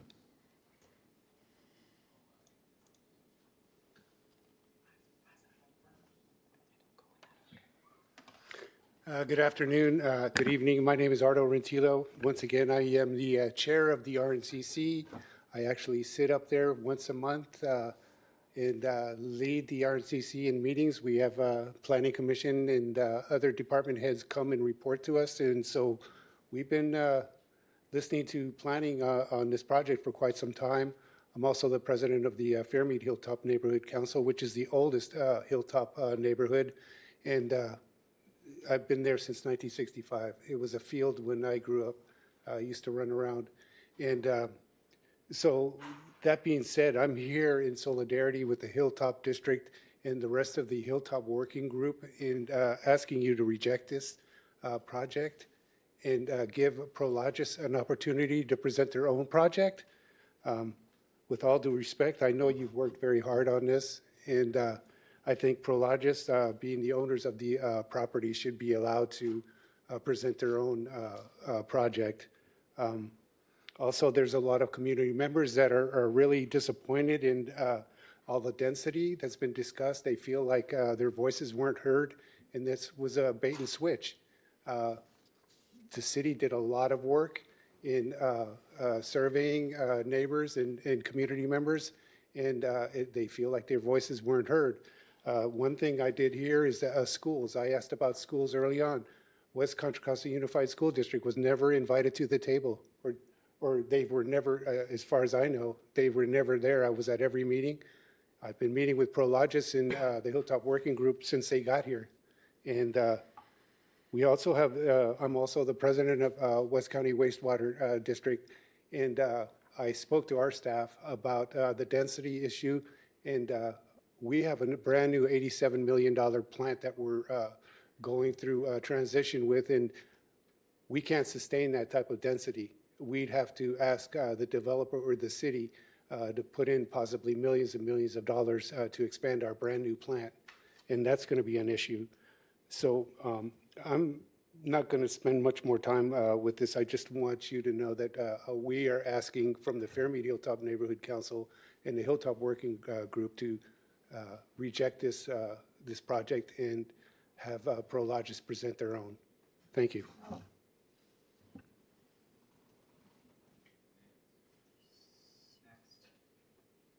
Next, we have Cordell.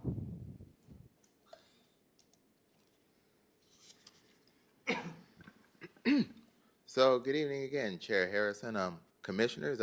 For the record, I am Cordell Handler, and I'm a member of the Park Plaza Neighborhood Council. So, first, I do want to thank you, Michelle and Woody, for this presentation. And some of the things that Ardo just mentioned, I was part of the working group.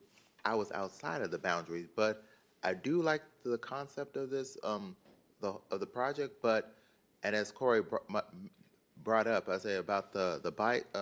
We want something that's more livable. I do like the idea of a transportation, and I'm on the Bicycle Pedestrian Advisory Committee, and one of the things that we looked at and was like, okay, this is a good concept for transportation. But one of the things that was not mentioned was you know, retail opportunities. So you look at Hilltop. It's like you trying to like bring it back to life, but what about affordable housing? So you got a lot of new families that are going to be moving into their neighborhood, and there's no opportunities. There's other cities like Pinole, San Pablo. We want something that's come to Richmond. So I do agree with Ardo regarding the other groups that were not involved. What about the school district? Why weren't they not at the table?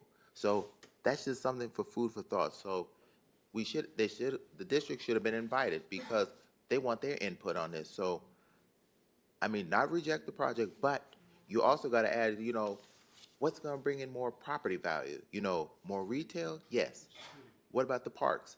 Everybody in this room goes to parks, you know, like for recreational, you know, purposes. So think about that.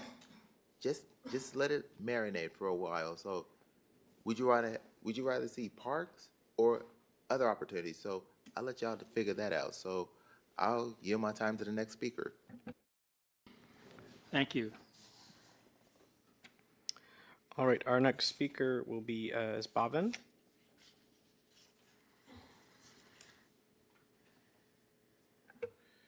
Good evening. Bhavin Khatri again, Hilltop District Neighborhood Council President, and I live right across the Hilltop Mall site. Throughout the 3 years of the development of this plan, the city staff has been working with the community as well as the developer of the land, of the Hilltop Mall land has been working with the community, and we have consistently said that we want housing, retail, entertainment, and open space. This plan does not support the community's vision or even the developer's vision. Some of you asked some valid questions about school and infrastructure, and city hasn't thought about all of those things. They are putting a plan that does not think about other things. Hilltop has 5 apartment complexes with over 1,600 units within 1 mile radius of this site. And we're having a hard time filling up those existing apartments, and we are here talking about putting in more density in this area without that's all we have in this area. The mall is dead. Obviously, it has been empty for 5 years, over 5 years. But the issue is that we don't support high density. We want housing. We want housing that is consistent with that's in the area. Medium density housing. That's what's feasible. That's what the developer has also said that's feasible. In fact, I also read a report by the city's own consultant that this area is not designed for like a high density housing. So I'm not sure why they decided to go this route. The community has expressed, the retail entertainment piece. I mean, I go out of my neighborhood to shop and dine, and that's what's missing here, and that's really what we need. The other thing is that through various forums, and including the Hilltop, the advisory committee, we have notified the city is that this is what we want to see. But the city has completely ignored that and put in a plan with extremely high density that any developer would look at it and not do anything. So this is not a 50-year plan. We want a development here within the next 5 years, and that's what the community has expressed that to as well. And if we adopt this plan, this site is going to sit empty for next 15 years. That's all. I need my time. Thank you. Thank you. Excuse me, thank you. Next, we have Janet with Prologis.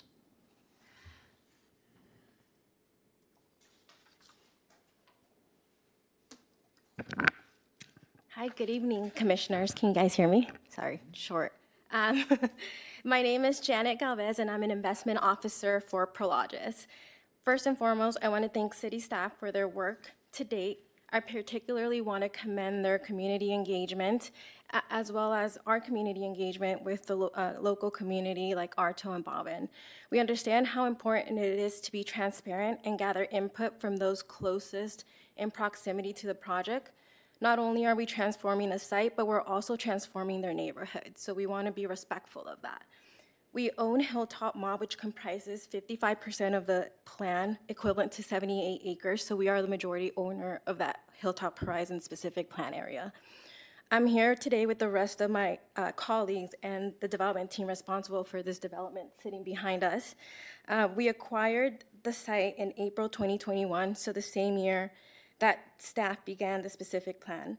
Since then, as mentioned by staff in their report, we've had various design iterations of the site from industrial to residential, and now we're in the process of identifying the right mixed-use concept that is feasible from a physical standpoint, from a market standpoint, and from a land use standpoint.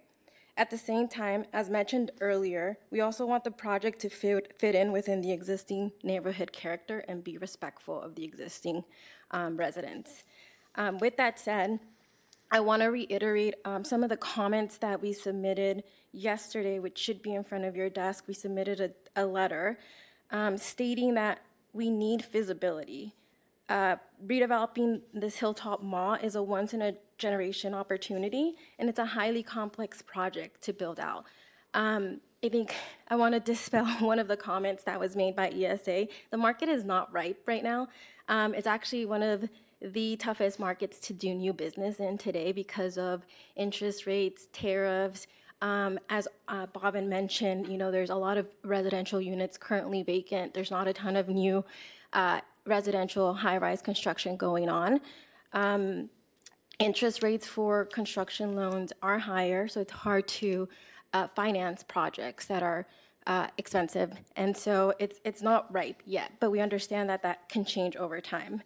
Areas of alignment and concern that we have with staff are neighborhood connections, maintaining the CM5 zoning flexibility, and a residential program that averages a blended 40 DUs per acre, which is consistent with the current zoning. We also want short-term activation and long-term success. We were responsible for bringing over Glideways, which is currently on the site, and they're an interim use that's R&Ding autonomous vehicles for transit. So we want to make sure that uses similar to that are supported in the short term while we come up with a conceptual plan that makes sense for the site. I'm going to run out of time. Apologies, but thank you for the time, and we're here in solidarity with the communities that are here to support us today. Thank you. Next speaker card is for Jacob.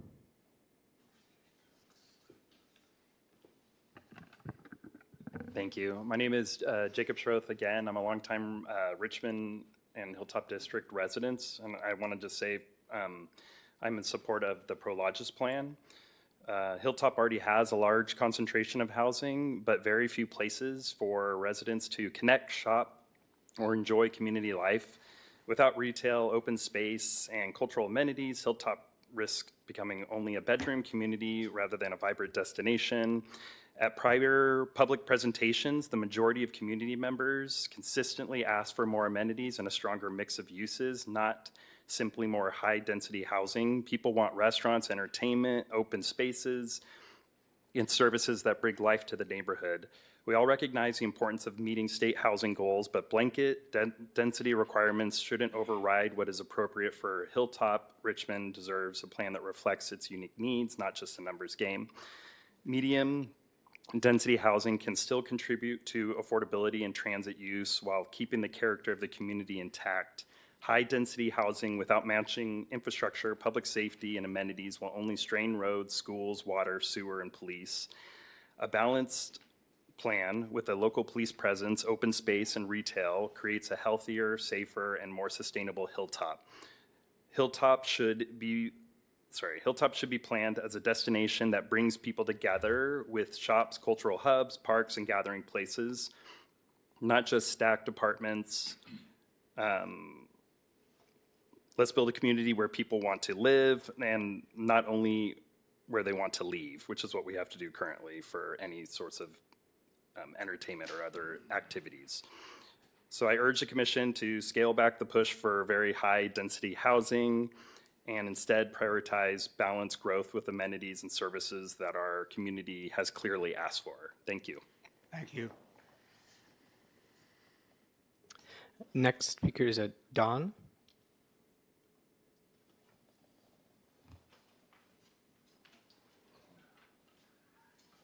Good evening. My name is Don Gosney.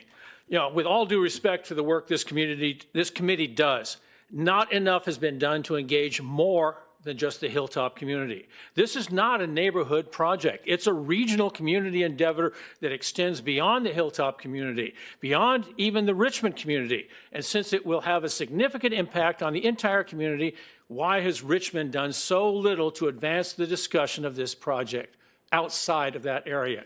For instance, with 4 online newspapers, of which I own one and have never heard from the city of Richmond about this, and numerous social media sites that they might take advantage of, why has the city done so little to reach out to the general Richmond, San Pablo, Pinole community to engage them in this? Why, for instance, was there nothing attached to this agenda that we might peruse before arriving tonight? Nada, zip. A lot of words, that's it, and numbers, okay? As an extremely long-term Richmond resident, one that recalls Chevron's Tank Farm Hill on this site, I would suggest that the city embrace a policy of transparency that might better educate the community about what's going on here, what your plans are, and what is being considered. This plan has largely been a secret, being hidden from the greater Richmond Hilltop community. I do a lot of work with the school district's school sites, and I have to ask you what your plan are to do with the many hundreds of new students that will surely be an issue. Unless this is going to be a senior housing complex, you're going to have a lot of kiddos. The school district has $0 available to expand their school capacity. So what do you plan to do with these kiddos? You want to put in a new elementary school? The taxpayers of all of West Contra Costa County will be on the hook for well over $100 million for an elementary school right now. $100 million out of our pockets. This is not one of those, if you build it, they will come scenarios. You need to plan for this now. I hope this planning commission is not leaning towards being a charter school shill, as we kind of heard from staff just a little bit ago. And by the way, why does Richmond ignore all of the many vacant lots, some big, some small, that can be used for residential reuse? Thank you. Thank you. We have one member online. It is Hope.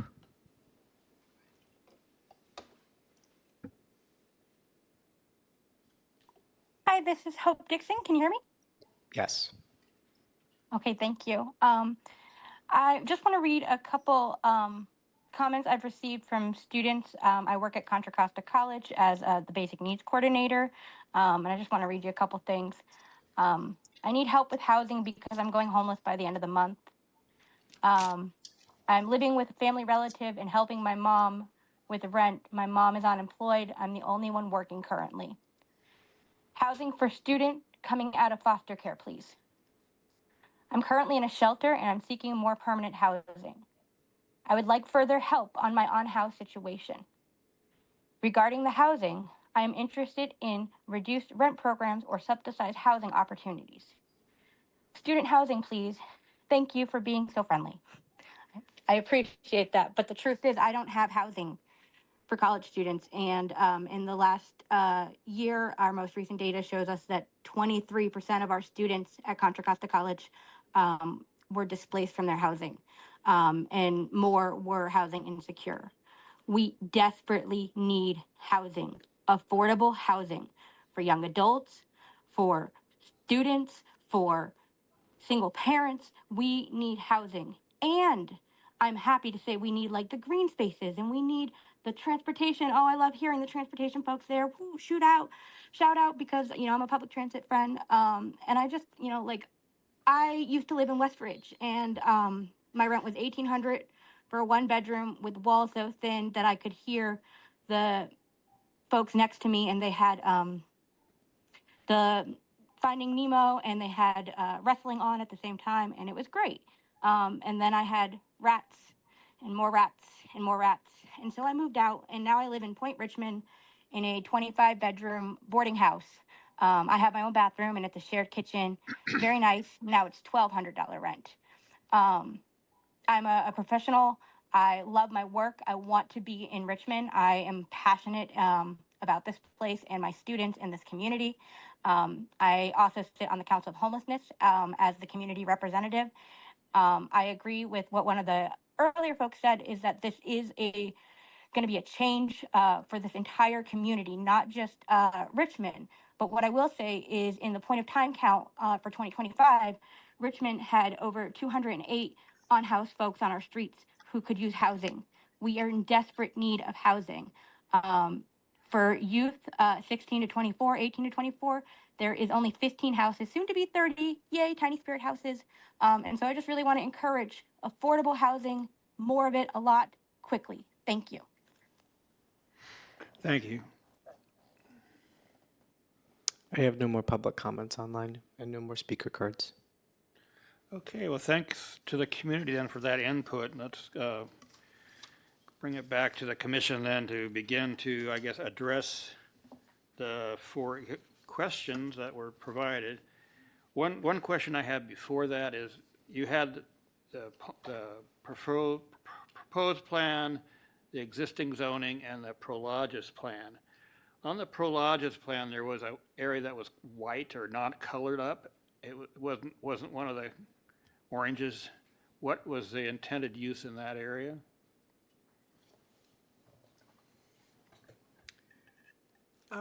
Chair, I'm going to go ahead and let Bev Troy answer that question. Is Bev unmuted? Happy to. Okay, good. Thank you, Michelle. Appreciate the question, Chair. The image you're seeing on the far right, which is the mall landowner concept, as you noted, there's an area in white with other areas colored. And the reason why it's shown as white is because Prologis does not own that area in white. Okay. And so Got the it. concept that we've seen from their team only emphasizes and focuses on the land that they own. Thank you. That makes it very clear. Okay. All right, is everybody ready to dig in? Let's start with the first question about supporting the stepping down of residential density at the west and east edges to create mid-density residential buffers. Should we just go left to right? Is it possible to bring the question up onto the screen?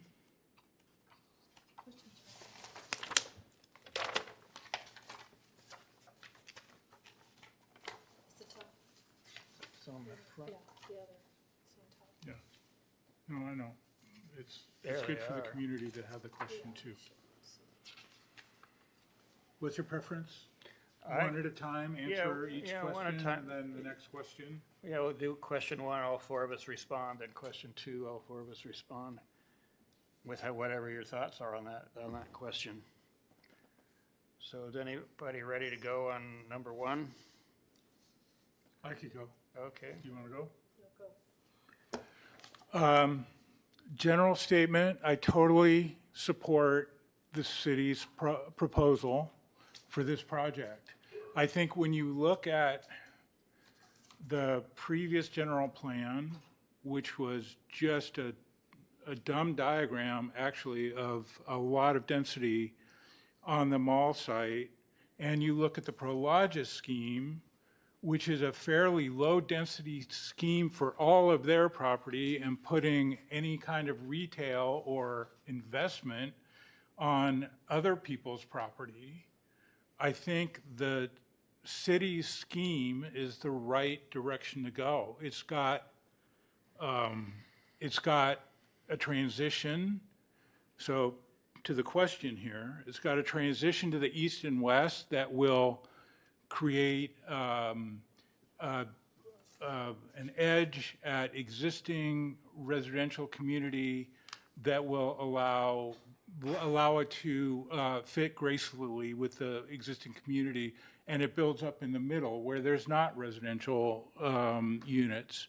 And that increased scale in the center is going to allow for many of the things that the community said that they wanted: entertainment, retail, additional employment uses. I think it's a really good scheme, and I love the section that was drawn that shows that the height rises from low to high in the center. So I have some other maybe issues about how it's done, but I'm totally in support of this question number one, residential density stepping down at the west and east. Okay, Gay, do you? I agree with Bruce. Okay, and Alex, you have any thoughts? Well, it's hard, like I mentioned before, it's hard for me to form a conclusive opinion. I am not objecting to it, but I would like to understand how is that going to be. If it's a balanced development and they need more density in the middle, I'm not opposing it, that's fine. But I want to see the balance of, like residential, commercial use, some business, entertainment, all that stuff.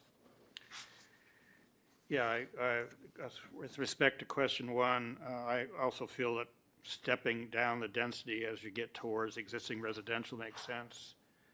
I wasn't part of the creation of the Red City's general plan, so I don't know why so much high density is here. Maybe there are other places in Richmond where you're indicating that as well, or maybe this is like the main place where you can put more housing. But regardless of how this became the location for these higher density uses, I think having it lower as you get closer to the existing residential will make it fit in better to the community and enable some connectivity from existing neighborhoods into the new neighborhoods with whether it's open space or residential uses or plazas that are set up to be the centers of new neighborhoods in the development. This one, I think, enable that to happen. Okay, question 2. Do you support establishing a compact urban gateway district near Close and Garrity to allow a mix of higher density housing, active people-oriented uses such as shops, dining, and public gathering places? I'll go. I think. I wonder if it's possible to bring up the diagram.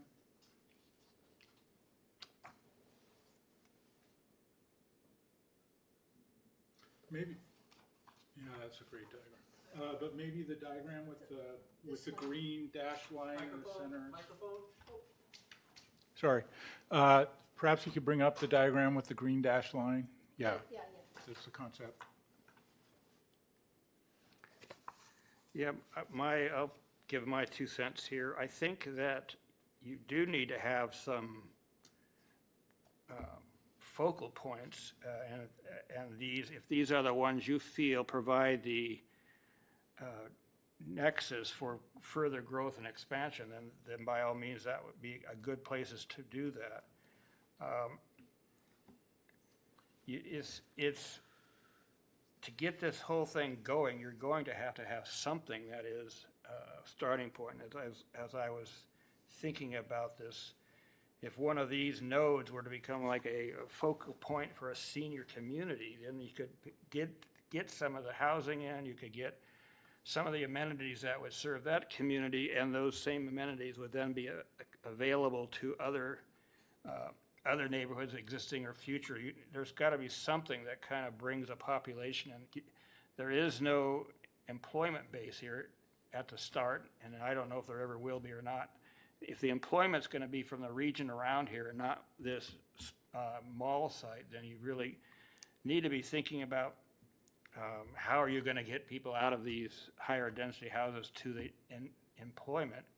If you're going to focus some kind of employment here, then that needs to get going early on as well. But these making nodes make sense to me, and maybe one could be around the medical. It sounds like that's a need. I don't know if you can ever get a hospital to pencil out anymore. It seems like that's a medical use that's just doesn't you need it, but it can't pay for itself anymore, the way insurance companies take all the money. So that's my input on number 2. Yeah, I'm looking at it with reference to the retail aspect. And so, yes, I support it. I think as long as you have sort of focused retail spots where there are other areas that are more residential, and removed a little bit from some of the retail activity. Yes. Should I go? I do have some issues design-wise. I think that, and here we're talking about the red area, which is the gateway zone. It seems like the major transportation corridors, Bloom and this green dashed line, are on the edges, and I feel if this gateway zone is going to work, it needs a main street. It needs some kind of easy access to get to the center. And by putting the main access points on the edges, I'm just not convinced that there's nothing here in this diagram that's making me think this is going to be a great place to visit. I like the transit mobility hub. I have no idea what that is. I have a feeling that nobody knows what that is. It'd be great to hear that, there's going to be a BART extension here. There's going to be a streetcar going down to San Pablo Avenue. I just want to hear something. But what I think it's going to be is a bus stop. We could hopefully do better than that. And I hope there's some thought put into getting people out of the cars and to this place without having to drive. So those are my comments about the gateway. Why don't we follow up if anyone on the planning team has any further clarity on what your current thinking is about the transit hub, or lack thereof?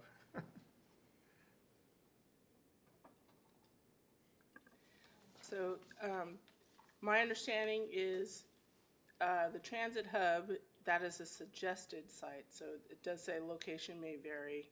I think that's one site. I think over time, keeping in mind I've been here since January, that big T has moved around a little bit. And even in speaking with the mall site owner, everybody seems to have their own idea of where it might be. Did they have any clarity on what it might be? No, I mean, not yet. I think it's fair to say most people know that transit needs to be up on in the plan area. But like I said before, this is a framework, so we want everyone's, contrary to popular belief, we want everyone's input. So that it makes sense when or if that happens. Okay. Did you have any thoughts on number 2? Yeah, just briefly. I mean, I like the idea, and I like that part is closer to I-80, which means that people who need to access it, who do not reside in the community, they can just kind of take a shortcut from I-80 and use it, and then the rest of the community doesn't need to use the freeway. They can just take streets to access it. And I like the listed use, like people-oriented, shops, dining, public gathering. But I mean, I like the concept. Yeah, just, if you don't create some nodes, none of this will ever get off the ground. And I don't know how exactly you're gonna do that, but you've gotta create one destination, and it, like I said, it could be senior housing, it could be student housing, although I don't know where the college is relative to this, but you put in some senior housing. Affordable housing is what I. Yeah, affordable, put in some pickleball courts for the seniors. Oh, and you yeah, got it sure, made. yeah, we need another pickleball court. Just sort of common, I used to live in Santa Clara County, and I have a friend who works extensively on affordable housing, because I lived in Los Gatos, which nobody could afford, except people who'd been there for a long time. And she was trying to get financing for teachers and firefighters and police, and was able to do that. I would assume we have some sort of program like that in Contra Costa County. I would imagine, but I don't know. I mean, has that been integrated into this whole concept? I mean, when we get to the discussion of particular housing types and the funding that supports that housing type, no, we're not there in the sense that we're at a 10,000, 100,000 foot level, right? When we talk about the plan's ability to facilitate that type of housing, yes, that's allowed, right? Generally speaking, through the state and through our own efforts, this will have a housing component. The type of housing that's provided is, again, something that our goal is to remove the barriers and find ways to either help support the funding, help ways to encourage the developer, or to encourage the organization that may want to develop that type of product within the city of Richmond. But to get into the details of who would be living in those homes at this point would be too hard to say. We're not at that point. We're not talking about a specific building being constructed and a funding source that would restrict or require a certain type of individual live there. It's just a percentage of, if you said, okay, we've got the 78 acres and we're gonna have X number of units, then some percentage of them. That's how I think we were dealing with it in Santa Clara. Yeah, so I think the idea of prioritizing is a reasonable approach, right? You could place a priority on certain types of housing, certain types of accommodations for people, but to get into percentages as requirements gets a little bit tricky with the law. You start to prescribe something that we can't inherently control and would be otherwise maybe taking away from the ability for something else to occur that on a site that we do not own.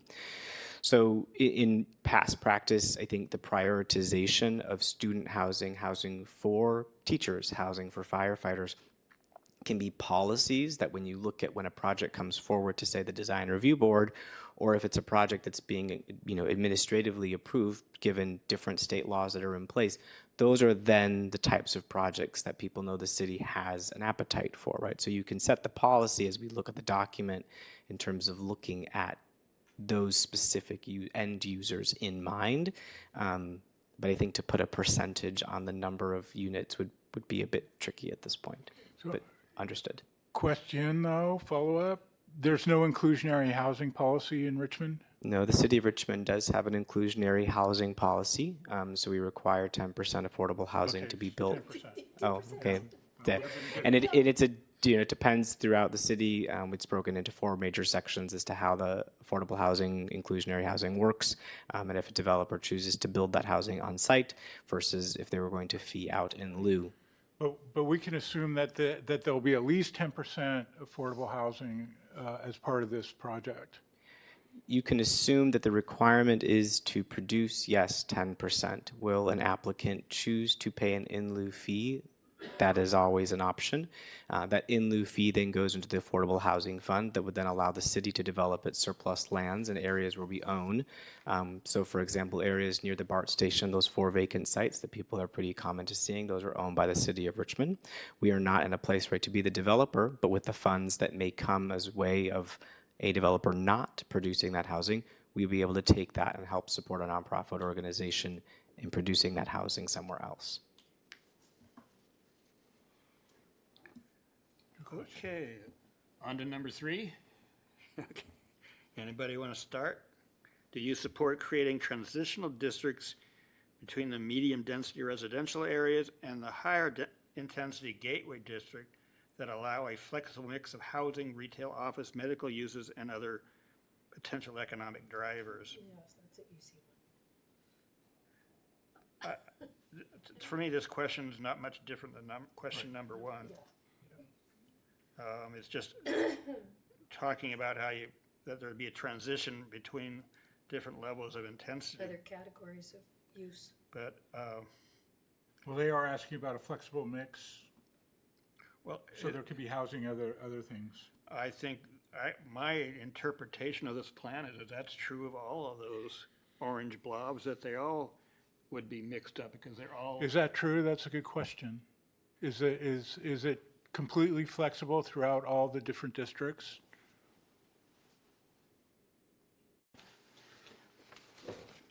Great question. I would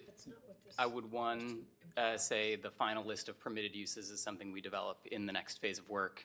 But yes, as we were showing on the range of densities, when you see the bottom row of numbers there, that's suggesting the permitted commercial FAR, so the non-residential floor area ratio that's permitted. So both of the orange colors and the red colors support non-residential uses. The yellow is trying to protect that for residential only development.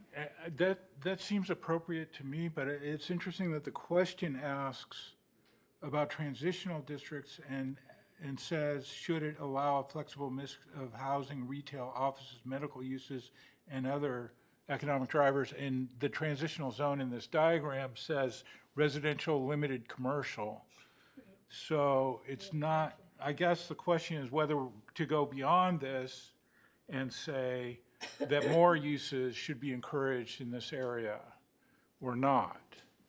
We're looking at the light orange. It's not a really large area. It seems to me to be most important to have a mix of uses in the red and the darker orange than it is in the lighter orange. So I feel like this diagram is appropriate, and maybe the question, the way it's phrased, is not as appropriate. That's just my take. I think that's a good observation on how to proceed. Did you have some comments, Gabe? You thought I take it I didn't get the question quite right. Alex, did you have some thoughts? Okay, question number 4. Beyond the proposed elements such as continuous bike and pedestrian pathways, a centralized open space area, and improved transit hub and enhanced access to Hilltop Lake Park, what other features would you like to see included to further enhance connectivity, health, and recreational opportunities?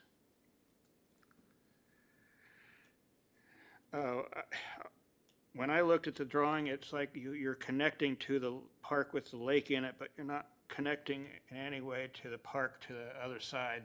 I can't remember the name of it. The Hilltop Park.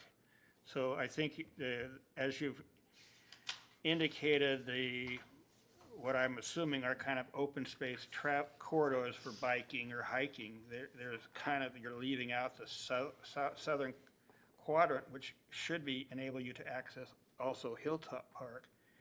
And I guess my overall thought on this, the residential / commercial unit aspect of this is so loosely defined that it's hard to get excited. But if you could make a little stronger pitch for how these open spaces are going to begin to connect all this together, so you can begin to envision this thing actually could hang together, because there's nothing in my mind that holds it together right now.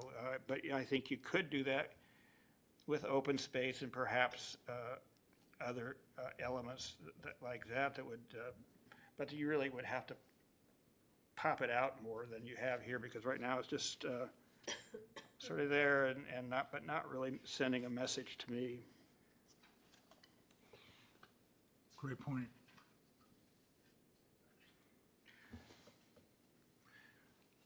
Could I say something about this? Absolutely. The question implies that these things are part of the plan. Continuous bike and pedestrian pathways, check. Centralized open space area, check. Improved transit hub, yeah, it'd be nice to know what it is, yes. And enhanced access to Hilltop Lake Park, those things I mean, you're not asking about those things, but I support those things. Are there other features? I think those are the ones that are important, so I don't have additional ones.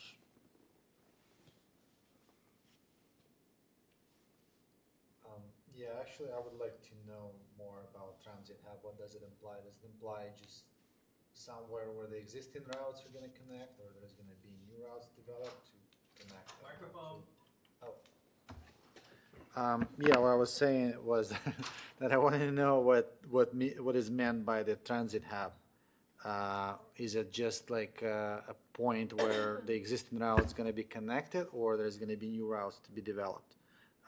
So that would be probably my proposition to have something that connects this new developed area faster to BART and to the ferry. The other thought I have is, while I talked about the green open space, it's also the urban corridor open space that needs to be connected. Usually when you build these buildings, you're going to have some kind of open space associated with them, a plaza or something like that. If you don't make those also work together, you just have a bunch of random islands of where I can go drink a cup of coffee, but nothing that makes you want to travel through it, not just the green space, but also I can't remember the planning term for the part in between the roof, the sides of the buildings, but anyway, you know what I'm talking about. You really need to, again, this may be beyond where you're able to get yet, but you need to be thinking about it. If you don't make the spaces that the developer puts around their buildings work with the spaces that the other developers put around their buildings, it's just going to be a hodgepodge. And you can really make it, if you want to make this place that people want to go to, you have to really think through not how individual projects, as they happen over the next 20 or 30 years, that they are cognizant of what was there and what's going to likely be on the other side of them, so that you create that connectivity and excitement that people are looking for here.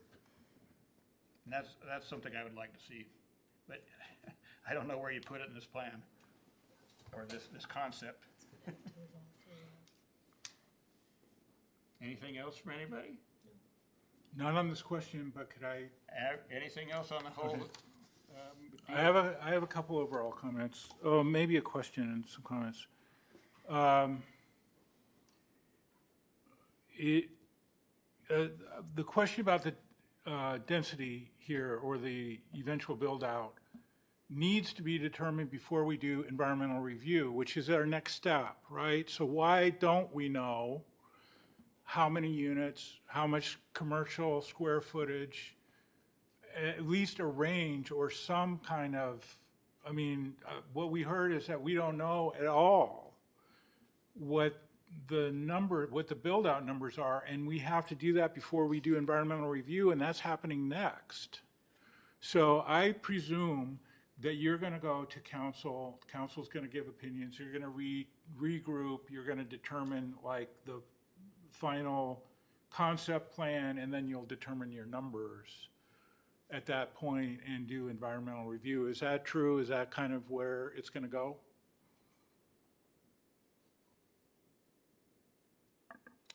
So I'm going to go ahead and let Bev Choi answer that question. Thank you, Michelle. Yes, Commissioner, that is absolutely correct. In that our team fully anticipates to, collect the feedback shared today, collect the feedback that we hear from council in order to have more clarity as to what the densities and intensities are being proposed within each of the zones, so that we can firm up the numbers. We don't want to prematurely share any of that information. until it's ready to be shared. And so with those technical analyses, that is going to inform what type of environmental document we would be looking at. But that is absolutely part of the process for this project. Thank you. I have a follow-up. The general plan had a minimum density, a maximum density, and another district with a maximum density in it. General plan had to be reviewed under CEQA. There was some assumption made about the numbers during the general plan process somewhere, just somewhere, MIG, you know. And here we have a new scheme where my understanding is we're spreading the density around in different ways. But did I read that we are anticipating the same density overall that we had in the general plan? Or are the densities potentially changing? I mean, overall additive. At the end of the day, are you going to have higher density areas in the general plan currently? Or lower. Or lower? Or do we not know yet?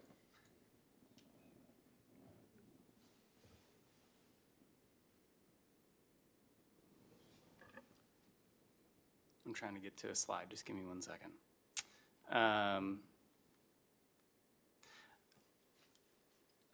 I think the legend here tries to help clarify where we are exceeding existing zoning on the site and creating space in the middle in between them. So on the left is existing zoning where you've got CR on the right side and CM5 on the left side. So those orange and yellow colors are then moved and redistributed, but then we've introduced the layer in the middle and the higher end density layer above that.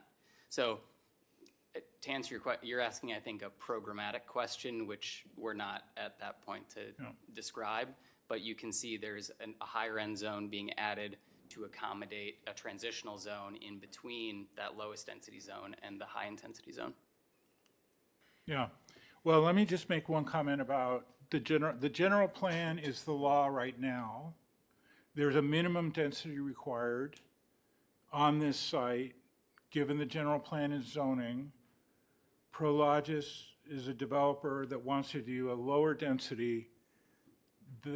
That needs to be approved by the commission and council to allow for a lower density than exists now. And so I hope that the city will expect to get some benefit from doing that rezoning to allow for Prologis to have a lower density of housing there than they can do right now, because clearly market forces, has been explained, makes it difficult to develop right now. So they need, probably in early phases at least, to have a lower density. So I think it's appropriate to have a lower density. I think the community is in favor of that, but I also think to have this be a significant project, it needs significant density in the middle of it. And so I hope that all parties see that. I'm getting the sense that Prologis and the city are in a tug of war here. There's a lot of vagueness about what the city is saying we're doing, and I just hope this all gets resolved favorably for both parties. That's my comment. Thank you. And on that note, perhaps we're done for the evening. Is there anything more that you might want us to address? Well, then thank you very much to the staff and the consultants that have been doing this work. You're taking on what seems like a impossible issue, and you're making steps towards it, a solution, and we appreciate that. And we hope our thoughts helped you a little bit further in that direction.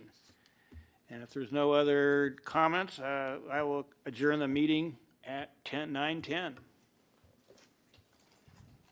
Thank you, Chair.